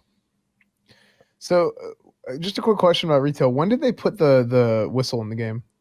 The Flight Master whistle? Legion. World Quests. So I'm such a vanilla brain that I didn't even realize I had a whistle until about October. Stuff like that. Whistle. Dude, yeah. No, I'm dead serious. Because well, here's the thing. I always go run to my flight pass, and like somebody in my chat was like, "Why do you always go run to the flight pass?" I'm like, "What the hell are you talking about? Of course I'm gonna go run to the flight pass." It's like, no, check your bag for a whistle. And because I didn't play Legion until the very end. I played the beginning of WoD just for like test out the new expansion, all this stuff. I basically had been out of the retail scene for so long until really end of Legion BFA that I just didn't know certain things. And I was like, what? Like, I was just blown away. I was like, well, I don't even have to walk to my flight path anymore. I just kind of, I don't know. I just thought it was so funny whenever I first realized I had the whistle and I was just running around like that. I think all of those little conveniences that are added just takes away from it actually feeling like a world. It's too fast. Like everything's too fast, and it's all this like instant gratification. Like I want something that has to be now. Like I have like what's the cooldown on the Hearthstone now? I think it's like 30 minutes, but then you have like 3 Hearthstones. So it's like you have literally 3 Hearthstones, and then you can get a cape that teleports you to Orgrimmar. You can get like items that teleport you all over the map. But it makes the joy moments a lot less. Like the actual feels good moments don't feel that good. Like they're they're more exciting than rewarding. Like getting a legendary in Legion was super exciting, but you didn't necessarily feel fulfilled or rewarded because you might have just like punched a boar in the face and then this legendary popped out and you're like, what? Oh my god! Like, it was super exciting. Like I'm not gonna lie, it's exciting and there's something cool to that. But I feel like the actual reward, like in some ways, you feel more rewarded than when you just used to go back to, in my opinion. And this is all completely up to what different people like, and it's totally fair. But I feel like going up to a daily hub and just turning in all the quests, the moment where it's like, I worked for all these turn-ins. The XP boost. The XP boost when you came back with a ton of quests was always a lovely moment in Classic, especially if when you got to like Tanaris area, where you would like find this, because quests could be kind of rare sometimes, at least when I played, and I didn't have the efficient leveling path or anything like that. Obviously. So you would, if you hit sort of Gadget Zan, you would probably get like 6 or 7 quests, right? Which was huge. That was like such a big thing. And then you go out for maybe two hours or something doing those quests. And then when you finally came in, you would see that XP bar go boom, boom, boom, boom, boom. Like that stuff was cool. And again, we are playing a different game right now. And one thing I don't know, even after saying all that, is like whether long term, maybe a month into Classic, that actually starts to get on my nerves a little bit. It's like having to travel around and do all that stuff compared to what I've been playing in the more recent years. It's like, I don't really want to ride through Ungoro Crater anymore. Kind of. It's just it's camps.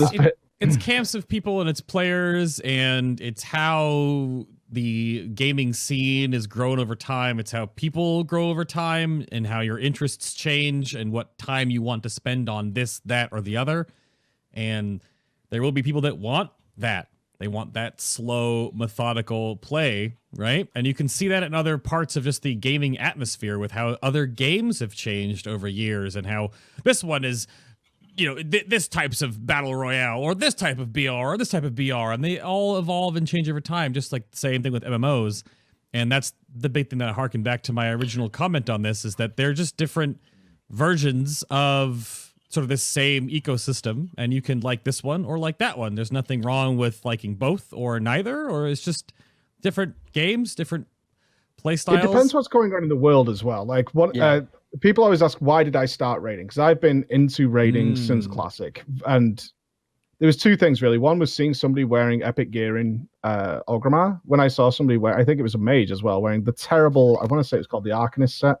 But seeing that guy, I was like, this guy's a god. Like, because obviously there's no transmog or anything, so this guy looked very different to everybody else. And I was looking at this guy, I was like, oh my god, that armor is purple, and it has bonuses, and it has all this cool stuff. I was like, I need to get a piece of that. But another part of it as well was being around in Silithus and being like, this zone's dead, why is it garbage? And seeing an entire raid of people ride past me to go and get Thunder Fury. And that's something that would never happen now. But that was absolutely what inspired me, is to get involved with guilds and get involved with communities as well, because I saw 40 plus people all mounted up, all in epic gear, all these like champions essentially, which was what they really were on a server basis, riding across the map. And that's the stuff that makes it different when you're traveling out in the open world, is that you have those encounters now. And it's one of the reasons I was against flying in WoD, but they screwed it up, unfortunately. If they could have shown people what it's like with a busy, active world of all these things going on, people would have been okay with flying being gone. Not everybody, obviously, but they didn't manage to achieve it, and now we've got flying forever. But I know and remember what it was like when there was no flying, and the things that could happen, not just random PvP encounters, not just bumping into world events and things like that, but seeing these massive moments happen, which can only happen in an MMO. These are the only way these events can happen, and that's the difference. They can't happen in any other game. They need to be in an MMO. And then when you show people that's what's inspiring. And that's, again, it's not the game I'm looking forward to, like particularly a Classic. It's that I'm looking forward to, is to have those kind of things. I think the mechanics of the game kind of allow for those experiences to happen too, right? So it's like, kind of like you said, it's like, flying and you get to see all this happening. I don't know. Like, I really like how vanilla plays in terms of, there's a lot of people who say like, oh, well, the gameplay is like not that good, or like the bosses have no mechanics, this and that. Well, I'll tell you what, if the boss had no mechanics, I probably wouldn't have died at all whenever I was raiding, right? Because like, not only do you have to have everything figured out, but you have to have 40 other people who have everything figured out. And when it comes to like gameplay and class design, Like I know, specifically in the case of paladins, like the joke is like seal judge and that's it. But there's like so much more that goes into paladins, and kind of having like that creativity to play the class how you want, using like external things, right? Like if I have if I use engineering or any other professions, if I'm using first aid, the pacing of how I want to use my auto attacks, like auto attacking is a thing. Like knowing how to auto attack, and it's a thing for every melee class, whether it's a rogue or a warrior or a paladin. Like stuff like that, like you have to think about a lot more as far as like pacing and stuff goes. Even like just like trying to make sure like I got a parry here, I'm gonna get parry hasted, I'm gonna get 2 swings in, right? Like I can go like swing, parry, swing, and I might like stun right as I'm about to swing, and because I stunned him like right as I'm about to swing, like he can't avoid it, and then I'll judge, and then hopefully like I can go stun, hit, judge. It's like a whole thing. Like yeah. There's like so much to it. I think it's nuances like that that are just not found in current. It's not really there design. in retail. It's not in retail, and it's not in current game design. That I think is like making these big communities ask for classic versions of the game back. There's people that ask for classic RuneScape. There's people that want Fortnite Season 1. That like it's always looking for those nuances where you can actually create your own vision for how you want the encounter to go, and it's like you don't find that in current game design. I think I'm gonna be the one that's gonna stick the flag up and say that I don't agree with that very much, just to kind of bring up the other side I would love of this. Because how much of those types of mechanics were found back in actual the ye olde classic? Because as an aggregate, everyone was bad at the game compared to now, right? Oh yeah, sure, yeah. We were just real bad. So how much of that's been figured out since then? And I would also, the same thing, I would argue that is very not true, because I can't play a DPS as good as Fragnance can. How many little things is he doing, timing windows that he's paying attention to, and how many moments of gameplay in that, APM style of this decision, that decision, is he doing way better than I can do? But so there's two. But that's in the realm of a DPS rotation alone. If we're just talking about Esfand was talking about ret DPS, so that was let's talk about this, right? I mean, it kind of goes back to what we're saying whenever we use like Peekaboo as an example. Like some players are just like mechanically superior to others, right? Yeah. Like I was talking about this with like with Dragon Saber. I was talking to him because I was like trying to like figure out like, okay, like I'm trying to figure out ret rotation and BFA, and like, hey, what do you do? What do I do? And kind of we're like labbing a little bit and throwing stuff back and forth. Like, okay, I'll try this, I'll try that. And it's like that's fine, but at a certain point, like some players are just mechanically better than others, right? And I think a game like Retail WoW, like BFA, Legion, all that stuff, the game has gotten more mechanically intense than Retail WoW than Vanilla WoW has. But there's certain things about Vanilla, like you said, like how many people like have learned these things in the future versus an actual Vanilla. Yeah. Well, I'll tell you what, like with me, like the reason why my channel grew whenever I started streaming on private servers and stuff was because I didn't play on a lot of other private servers. I didn't play on I hadn't been playing retail for a long time, so a lot of my memory of how to play Ret Paladin hadn't really like been clouded by different expansions or private servers with bad scripting. So whenever I came in, I wasn't a streamer before I started raiding and all this stuff. Like I started making a few videos here and there, and people were like, wait, who's this guy like actually playing Red at a high level? And I was like, yeah, this is just all the stuff that I learned back then. Like I always taught myself how to play Red. Like everything I know about Red is something that I've taught myself, or like I have my buddy and we kind of like lab and let's try this, let's try that. But yeah, it's all the same stuff that I remember back then, and that's why my channel grew, right? Same for even me on Warrior. I watched Lane Time D, and from that moment on, and that was pre-patch TBC, I always played Warrior with the same playstyle. Timing in between auto attacks, using engineering, using first aid when I have downtime and they're not hitting me. So obviously the general public is finding out more about the game and how to play it, but I don't think... I think I've learned more, like, in terms of, like, in current year or whatever, I've gained more, like, overall game knowledge by, like, figuring things out that I didn't know before. But as far as, like, mechanical stuff, like, or as far as, like, class-related stuff, it's all pretty much the same. I just may have gotten a little bit mechanically better at it just because I've had more practice. Yeah, I just think like the question could be brought up in line with what Bay's saying, and I always do think it's an interesting argument too. Like some of these nuances that it took maybe 15 years to figure out in Classic WoW, could they be figured out on the retail version of WoW? Because there is still a lot of complexity in different things like damage rotations and things like that. Like that's why I always fall in that place where I think Preach actually summed it up so perfectly. I think the thing that I miss the most about Classic WoW that I will always champion for is the things that could happen. You looked at WoW and you had the ability to set your own goals for the day in such a fantastic way because of the way that the content was actually structured. I thought that was fantastic. It was something that really gelled with me, that I could log on and, even in BC and Wrath, I felt the same way. Like in BC, like how I was going to go about the day. I had raid, but before that, I was going to be working on my rep so I could get my Nether Drake, and I was going to get as many eggs as I could with my friend Anortech in the meantime, when we'd run around on the server and just terrorize people. If after that we finished other goals, it was just fun to queue up BGs and things like that. But the game itself always had something to say. When we were walking around, there was a person that we had talked to a few days before. There was a player that had ganked us a few days before. There were so many moments that the game created that you wanted to be engaged with that weren't incentivized by saying, here's a piece of loot. It was a different type of reward that made you feel fulfilled, and it was a story that you would tell people later on. And that was why different things like literally the series that Preach made resonated so hard, I feel like, with that community, hearing about the drama, hearing about these crazy stories that were so relatable but not handcrafted by the game. It was an engine that created drama and created these incredible memories. And I think one of the funny things on top of that, as much as I do think in a lot of recent expansions, dungeon design, encounter design, environment design, class design, so many of those things have been so fantastic. Maybe not in BFA, maybe some people do have gripes with them right now, but you can look back to years before. I think that they were fantastic. When I actually went about doing Project 60 with a few of you in the call, I had more fun gearing up my tune and remembered different pieces of gear more than I do than some of the ones in BFA, because they felt more unique. And I think that goes to show, even though that's a Project 60, like that's not Classic WoW, I think that goes to show some of the things that have happened with rewards in the game currently. That's just my personal take. I mean, with Project 60, I feel like I actually... I remember pieces of gear more than I do that are actually best in slot right now. It's something that's like, so like, to me, like whenever I look back on like BFA launch and just playing BFA, right? Playing BFA so far.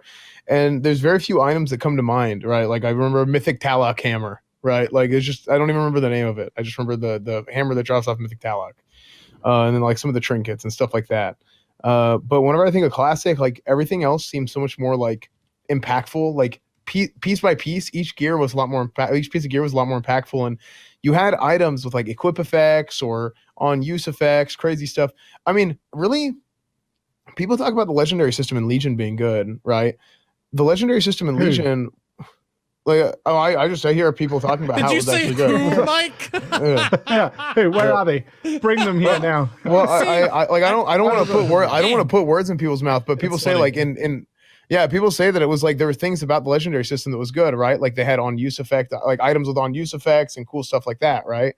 That kind of stuff was just like on random items in Classic too, And because of this, like you had those types of items were there, but then legendaries were like actually legendary, and you had like, for example, Hand of Rag, and it just did a ton of damage, and Thunder Fury had like it was just crazy for threat gen, AoE, all that stuff. I think that legendaries themselves, with the effects that actually changed the rotation, were inherently interesting in a lot of ways, but there were a lot of things that were maybe flawed with how you did acquire them and things like that. Like I think that there are interesting things about gear design that way that does feel impactful if you actually do have to work for it and you have a story attached to acquiring that piece of gear and knowing how powerful it was and setting that goal and working towards it. I think that trinket design in a lot of the older raids was a lot better. I think that right now, one of the problems is a growing pain as well. I do feel like gear's a little bit more boring because they have to fill out these giant loot tables that scale throughout with the system that they have. I don't think that they have to, but they have to have these giant loot tables for the dungeons that scale with each raid release. So you basically have every piece with every stat priority forever. And I just think that that's a little bit of a problem. Well, then we're also not getting class sets, right? Why were class sets even removed in the first place? Azerite gear. Well, are you talking about like tier sets? Tier sets was a system that, and I'm one of the supporters of, I don't care for tier sets in the current iteration of the game anymore, because mostly they've created such a numerical headache, and the design time required to keep making them better each tier was a continuous nightmare, probably internally and externally. But that's neither here nor there, right? Tier sets are essentially now just customizable. That's how Azerite gear works, right?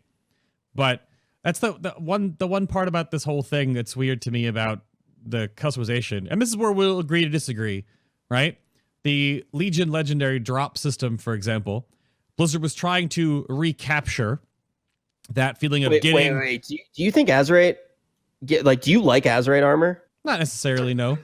Okay, all right. I just wanted to make sure. You look so terrified then, Rich. You were like, I've actually never heard somebody like I think that there are a lot of things that you can kind of say about Azerite armor as positives. Like, and I think Bay touched on a lot of them really well. But I've never heard somebody necessarily say that they like the system. So I did want to hear if he did, which is totally fine. Like I think that would be my class sets were supposed to replace Azerite gear. And in a sense, you're agreeing that the removal of class sets was a fine idea. So you're kind of supporting Azerite armor. Oh no. That's not a 1-to-1. I think that because what else replaced? Like how?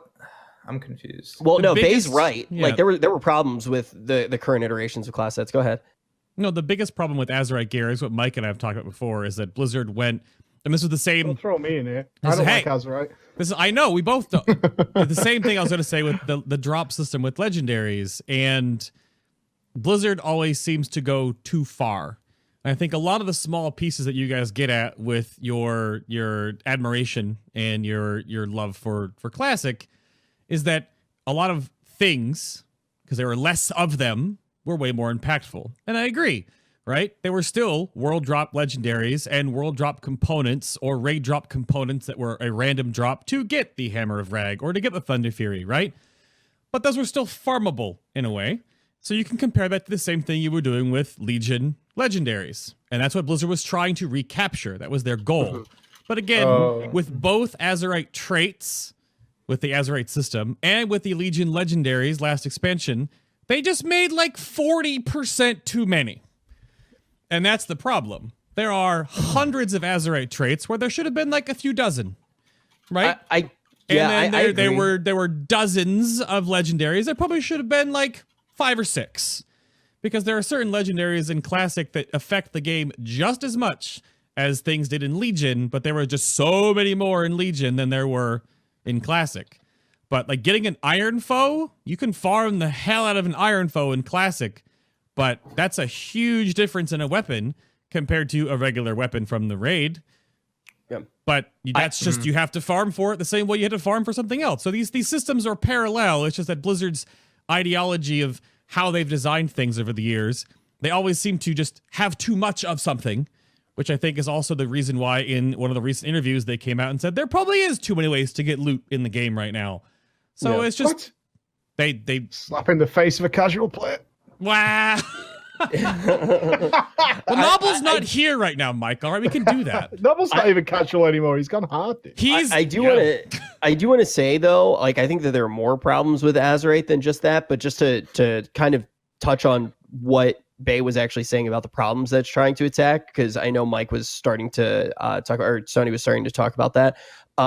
There was basically a system in Legion where we saw so many of the old set bonuses be strong past their prime, right? Like they lasted a very long time, and people were getting in these places where they wanted 2-set. Then you were locked up with your legendaries. Then you had a weapon from the artifact system. So that was locked in. And then there were also different things like you basically had one trinket that was locked in the entire time, and people were just locked into their gear. So there were no fulfilling rewards, and it was clearly a problem. You were locked up on pretty much every slot, and that meant all of the random slot machine pulls that you had were guaranteed failures because you would pull the slot machine every week and it would be like, hey, here's an awesome Titan Forge piece. And it's like, well, for this slot, I'm already using my two set, so I can't even use this. And it just, everything felt bad. Everything felt What bad. just happened? That's my angry, that's my angry, my role sucks again. But I do think that Azerite, when it actually came out, it had even more problems. Like, I just don't think it's an intuitive system at all. Like, I think it's super clunky. I agree with you that there are too many traits, but I think all in all, it's like building a house on 18 skateboards. And then you're like, well, it can move, and it's like, but I don't think that's gonna work. Like, I get that, like there's a vision here, but why? Let's just build a house. That's I feel about it as of right now. I love that description. Why though? Just build a house. Yeah. Why though? Why? Why would you do house. those things? I don't need my house to do a fucking ollie. Like, let's just build a house. Now we've got the classic guys here. There is a topic that is always coming up, and I think it is worth discussing, is that we do know most of what classic is going to be like. We know kind of how it ends. In fact, we do know how it ends. And in terms of when it comes to people choosing what to play, there's that constant argument about what's good, what isn't. You know, we discovered more about Moonkins, we discovered more about Shadow Priests, we know how to do those things. And we have some data that suggests that still, when it actually comes down to the nitty-gritty of playing these things, people still going to gravitate into a very, very small subsect of the class choices, because we don't have the balance that we have today. I mean, balance right now isn't perfect. I think we can look at Crucible of Storms and see that. But, you know, the last couple of expansions haven't been too bad with balance whatsoever. And as somebody who's played in those environments, certainly from a PvE standpoint, where like raw DPS and raw healing is coming into it, how do you think people going into Classic are going to be picking their classes? Because I know at least we've got two warriors here. We do have a Ret Paladin. I'm not sure where Rich was going with a mage. I am going mage, then warlock. Yeah, like, how do you, what do you actually see on the private servers in terms of what classes people are choosing? Is it true people are doing tanking druids, tanking paladins? Are we seeing moonkins and stuff like that? Is that something that we will expect to see, or are they going to be ostracized like they kind of were in Classic? So the thing is, when you're playing a hybrid, like there's naturally, like, there's a hybrid tax, right? And I think hybrid tax is fine. Like, that's normal. You're going to see less performance out of these hybrids naturally, as you would like a primary class, right? Like, if you're a warrior, like you're a protection warrior, you're going to do better than a protection paladin. But each one of these hybrids actually does have like specific roles too. Like, for example, you can go with like, I like to have a feral druid in my raids, right? They have leader of the pack and stuff, which is nice for the melee group. But also they're fine off tanks as well, right? They're fine off tanks and stuff as well. Yeah, you can see those logs there. Actually, those are probably not good logs for me, because I kind of just like AFK and like coast in raids. Yeah, I just kind of like coast in those raids. But yeah. Well, I mean, that's the thing. Like, especially after my private server ban. Yeah. Well, especially after my private server ban, it was just like one of those things where like I would just like coast and like not pop consumes and stuff. So I don't know. Like, you can see it. What you we can go are to my seeing YouTube is the channel. limited classes, right, Esfand? We are seeing that limited choice. Streamer, dude. Oh, Yeah.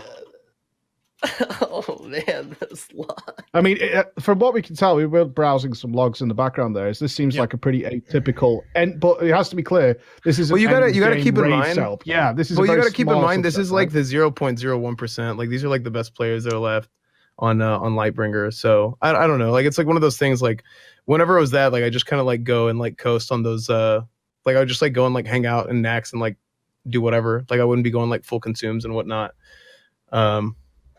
Yeah. Is that's fun? It's all right, dude. You ain't gotta. We get it, dude. It's okay. Is there a huge discrepancy? Like, how big is the damage discrepancy between classes, though? Like, how big is that discrepancy between all the different specs? Like, you talk about the tax that is going to be there for hybrids. That's not something that exists in the game currently.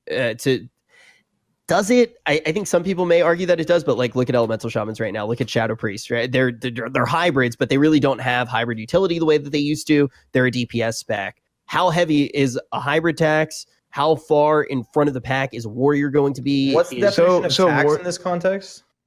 Well, basically, it's just like the fact that you're playing a hybrid. Like, you're just not going to be designed to do as much damage as like a warrior or something if you're a paladin or like feral druid or something. In a strict PvE setting, like, I think so. I think there's a big tax, right? Yeah, I think PvP. I think And 1.12 PvP is a lot more balanced than people give Yeah. credit for. For So sure. I mean, we Yeah. saw PvE Belgradis, right? Prop Paladin, prop Rec combos he used to play, which were, I mean, at least from his videos, was certainly very dominant. All these sort of Yeah. crazy builds. yeah, like you could go like Prot Ret and then go like kind of like Ret Reckoning, or you could go Holy Reckoning, and I think I'm gonna probably end up playing like a deep Ret PvP build in Classic just because of how Reckoning works, and like there's a lot of people that are, or there's a lot of unknowns, right? Like how exactly is Reckoning and some of the other stuff around Reckoning going to work whenever Classic comes out. I think deep Ret is probably gonna be the best way to play overall, like in most situations. So that's probably what I'm gonna do in PvP. Wait, But I think is the there thing- a way to click on how the damage breakdown for like that mage there and actually see what spells were doing the damage, Bay? It'll be Ignite rolling. That like I kind of The actually mages work differently back then. They used to Yeah, sum it all together. Yeah, I want to actually I want to see what those look like for the mage in particular, just out of curiosity. But Sonii, what were you saying? No, I think I was just going to bring up the fact that like almost every single class and spec, and this is going to be debatable, or some people are going to be like, what the heck? But almost every class and spec can be playable in PvP at a high level. With the correct approach, with the correct consumables, with the correct professions, like it can be done. Like that's why you saw Vertney playing Elementalist Mage. Prop Paladins are really good. You know, you can get it done as an Elemental Shaman. Like there's a lot of creativity that can be brought in playing any spec you want.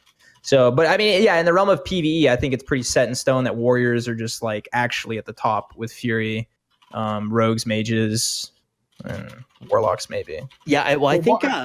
Sorry, go on.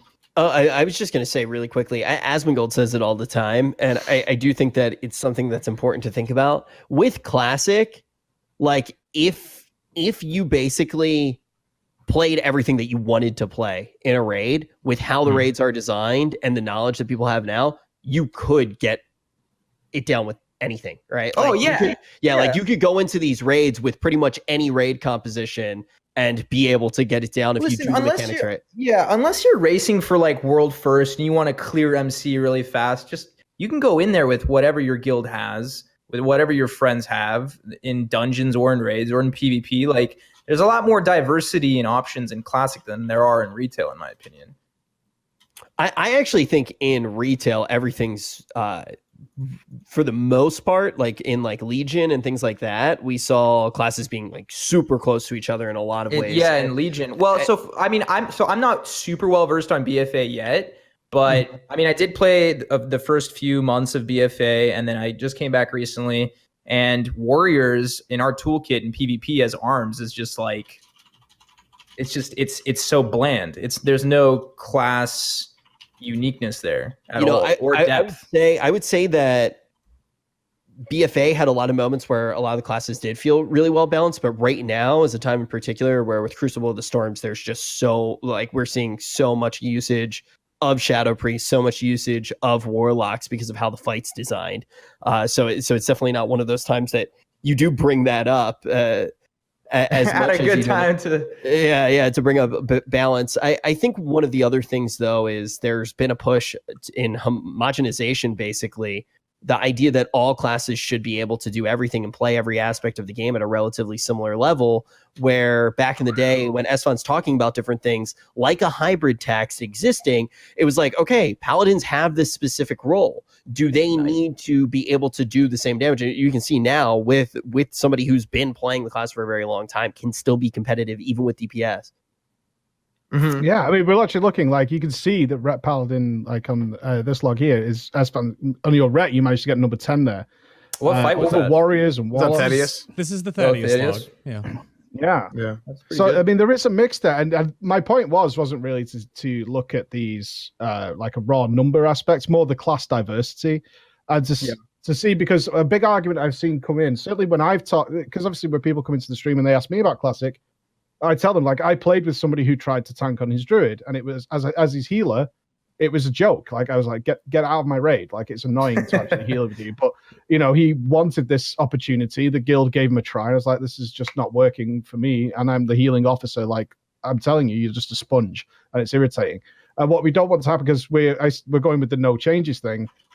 And we're hearing people say, actually, you know, I tried this out. Moonkin does work. You know, you can do this and this. And what I'm worried about is people going in with that knowledge, like, well, no, I've read about it. You can play Moonkin, you can do this and this and this, and they get there, and the guilds just go, sure, play whatever you want. We don't want you. Like, although we look at the top 1%, are we seeing that actually is fine elsewhere? Well, and this is the thing, like, and this is what I always tell people, like, if you want to play a hybrid, and like I specifically like tell people not to play Ret, right? Because I think that if you want to play Ret and stuff, that's fine, but I wouldn't necessarily recommend it. If you want to play Ret, that's great, and you can watch my videos and stuff like that. But if you play Ret or Boomkin or anything else with like the expectation that you're just going to easily get into a raid just as easily as a Rogue or Fury Warrior or something like that, like that's just not the case, because you do less damage. Like if you go to the nth degree and you min max to the nth degree for all these classes, you just don't do as much damage as them, and that's fine, right? But the fact of the matter is this: you just have to join the kind of guild that will want to have you and will take you, because the fact of the matter is this: if you go into a raid with 39 people, you can kill anything. You can clear all the content. So if your 40th person is a Boomkin or whatever else, that's probably not the reason why you're wiping, right? The reason why you're wiping is probably it's probably a raid related thing, or somebody not doing the mechanics right, or getting killed, standing in a void zone, getting killed, something like that, right? Mm-hmm. I mean, and look, listen, I say this all the time. I can tell you firsthand you can kill Kel'Thuzad with 39 people, and that's because I personally have died at the beginning of a Kel'Thuzad pool, and we've killed it with 39 people. So I know that it's doable. Right? No, I know that it's doable, right? So yeah, it's just one of those things that it's not like, I don't know. I think that people make too big of a deal out of stuff, but it's just like you got to be in the type of guild and the type of raid that it'll work. So yeah, and I think how are you guys doing it? Sorry, Rich. No. I just think that's like something that we see in retail as well. Like the culture around the game, and when people say certain things, it gets pushed very far. Like when people make jokes about enhancement shamans or something like that being completely unplayable, it becomes the point that even if they are 1% behind and people start saying that they're, let's say that they're 10% behind, is that the thing that's causing you not to get down a mythic 5? No, it's definitely not. But people will not invite those classes because that they heard that they're bad, and people want to have every advantage that's possible.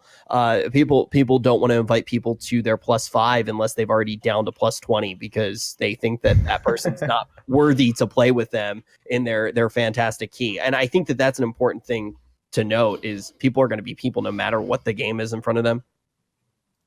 I don't think we're going to see that in Classic at all, because there's no unless somebody makes a third-party app or whatever add-on like IO, right? It's just going to be like, do you have good enough gear? And then they're going to get in the dungeon and wipe like crazy because he's actually bad or whatever, and go from there. But like people are going to get invited. There's going to be spots available. I don't think there's going to be a lot of like, oh, you play this class, so we're not going to bring you. I think people are just going to be brought anyways. And I can kind of piggyback on that a little bit from my actual vanilla experience way back in the day, that I was a Resto Druid all the way up until Nax. And then in Nax, due to the way the game was scaling and how much damage tanks were taking, I actually played vanilla Moonkin. And that was mostly for Insect Swarm and the -2% hit to sometimes help add more tank mitigation. And that spec would literally be, you would just Moonfire, Insect Swarm, and Wrath spam until you were and then you would auto-attack the boss with your Feral Attack Power Mace to give you mana back. And then you just keep Insect Swarm up, though. You keep Insect Swarm up. And that was essentially what you were. So you were not brought for the DPS at the time. You were brought for the added utility. And for example, we're bringing an Enhanced Shaman with the weapon Nightfall to our first week raid, so that he can proc and put that debuff on the boss. There's certain hybrids and certain classes, like even like a raid should have one Shadow Priest, right, for the debuff. So like there are certain slots that can be filled, and I don't know, like, are there rets? Like, do rets provide anything in terms of a debuff? Or like, do you bring one ret to a raid for any specific reason, or no? Well, so basically, like, what you could do is you could have a ret paladin and just have like an extra paladin blessing, and you could bring a healing priest instead. In Nax, you can have Judgment of the Crusader on bosses and stuff, and you can have people spamming Stratham Holy Water with like we memed about it, dude. We memed about it in the Salad Bakers. It's like, you know what we should do is just have Esfand just rotate groups and have like a Stratholme Holy Water cycle where I put Crusader on the boss and then Sanctity R at 10% more damage for Holy Water. It's just like really stupid. Just like, dude, like just vanilla brain. We were like, dude, we should try this. But no, that's the thing. Like the biggest benefit that Ret gives. Ret doesn't give like big benefits to a raid until Burning Crusade. But in vanilla, like the best thing about it really is that you can bring a Ret. You have a blessing, and then you can bring a priest instead of a paladin healer. So like you basically get a blessing, less DPS, but another healer as well. Well, no. So like what you do is like, and this is the thing, like you wouldn't like min max, like bring a Ret paladin. Like if you're min maxing, you wouldn't bring a Ret. But like if I'm designing my raid, it's like what I like to do is I like to have 4 holy paladins and have each holy paladin assigned to one of the tanks. Like as far as like, okay, you're single target healing him, and then whatever else you want to do. Then I have a paladin or a Ret paladin. Well, so it's like now you have like 5 blessings, right? So you have 5 blessings, and then the rest of that you can bring like a couple of druid healers and the rest priests. So you can have like 5 priests. This gets glossed over too much, in my opinion. Is there are a lot of people who love World of Warcraft who aren't super competitive at this stuff. They're not super competitive with DPS logs and doing all that kind of stuff. And I know when the Nightfall discussion came up in my guild, there were several people who were more than happy to take on that role, because they're not the best DPSer, but they absolutely want to be part of the raiding environment. They absolutely want to be useful to the team. And certainly in a 40-man, there's loads of room for people to do that. There's loads of room to bring players who are more than happy to be, if I kept the debuff up, I did my job and it helped out the guys, and that's fine. My damage might have been way lower, but everybody else benefited from what I did there. And there's no room for that right now. Like if you go into, even heroic in a lot of cases, there's very little room for people who aren't trying to do the best damage or the best healing, right? That's it. That's like kind of like the simple way it is. Whereas there are so many people out there who play the game who aren't interested in those things, but they want to help in some way. And we had a lot of resto shamans who would spec out of resto halfway, but buff totems. And all they really wanted to do was do a little bit of off healing, but their main job was to keep totems down for the melee and enhance their play, and loved being in that role. And I'm more than happy to see that return with larger scale raiding, because that's such a much more epic experience. And to have those guys in there, because they're usually really funny as well. They're great people to play games with. It's just that when it comes to mythic raiding, it's like, well, now you have to go and stand over there, because you're just not going to push it to the limit, right? And there's no room for people who aren't going to push it to the extreme in a lot of the current day raiding environment. Yeah, and speaking of pushing it to the limit currently not pushing. We're waiting for them to start again on Monday, but the race very much is still on. Right now, we think it's mostly between Method and Pieces. We talked about it a little bit earlier at the top of the show, and we're going to be checking in again tomorrow. I'm not 100% sure who the guests are for tomorrow. Bay, you might know. I think maybe we got some secrets going on there. Yeah, we'll let you guys know as soon as we know. You can check the Method Twitter as well. But I do want to say big shout out to THD Lock for coming on today and giving us that perspective from an NA guild that is trying to take down this boss. Obviously having a few hiccups along the way, not being able to raid over the next couple of days. But I also want to say thank you to Esfand and Sonii for coming on and getting to talk to us about Classic. Not something that all of us get to do every day. I know I'm really excited. I mean, I'm literally moving in with Esfand to play more Classic WoW. So I know I'm excited. And you guys are all welcome to come through the house. We'll have barbecues in between raid pools. It's going to be a lot of fun, but I couldn't be more excited for everything that's going to be happening this summer. I think Crucible of Storms is a great sign for retail. I think Classic WoW is a great sign for a lot of other players, and it's awesome to have Sonii on, who's been playing the game for such a long time in a capacity that a lot of players didn't even get to play the game. Like this guy literally traveled to tournaments and competed, and like that was what he did. Not many people got to do that. And then Esfand, who's been kind of leading the charge for the Classic community for a little while on his divine steed. So thank you to both of you guys for coming on. And as always, preach. It's a lot of fun getting to talk to you. Bay, it's been a lot of fun getting to talk to you over these shows, but we're out of time for today. I'm already looking forward to tomorrow. Definitely are. We will definitely we'll see you all back here at the Method post show tomorrow with, I don't know who we're having. We'll find out, I guess. Really cool people. We'll be revealing secrets. You don't want to miss it. Same time, same place. Secrets.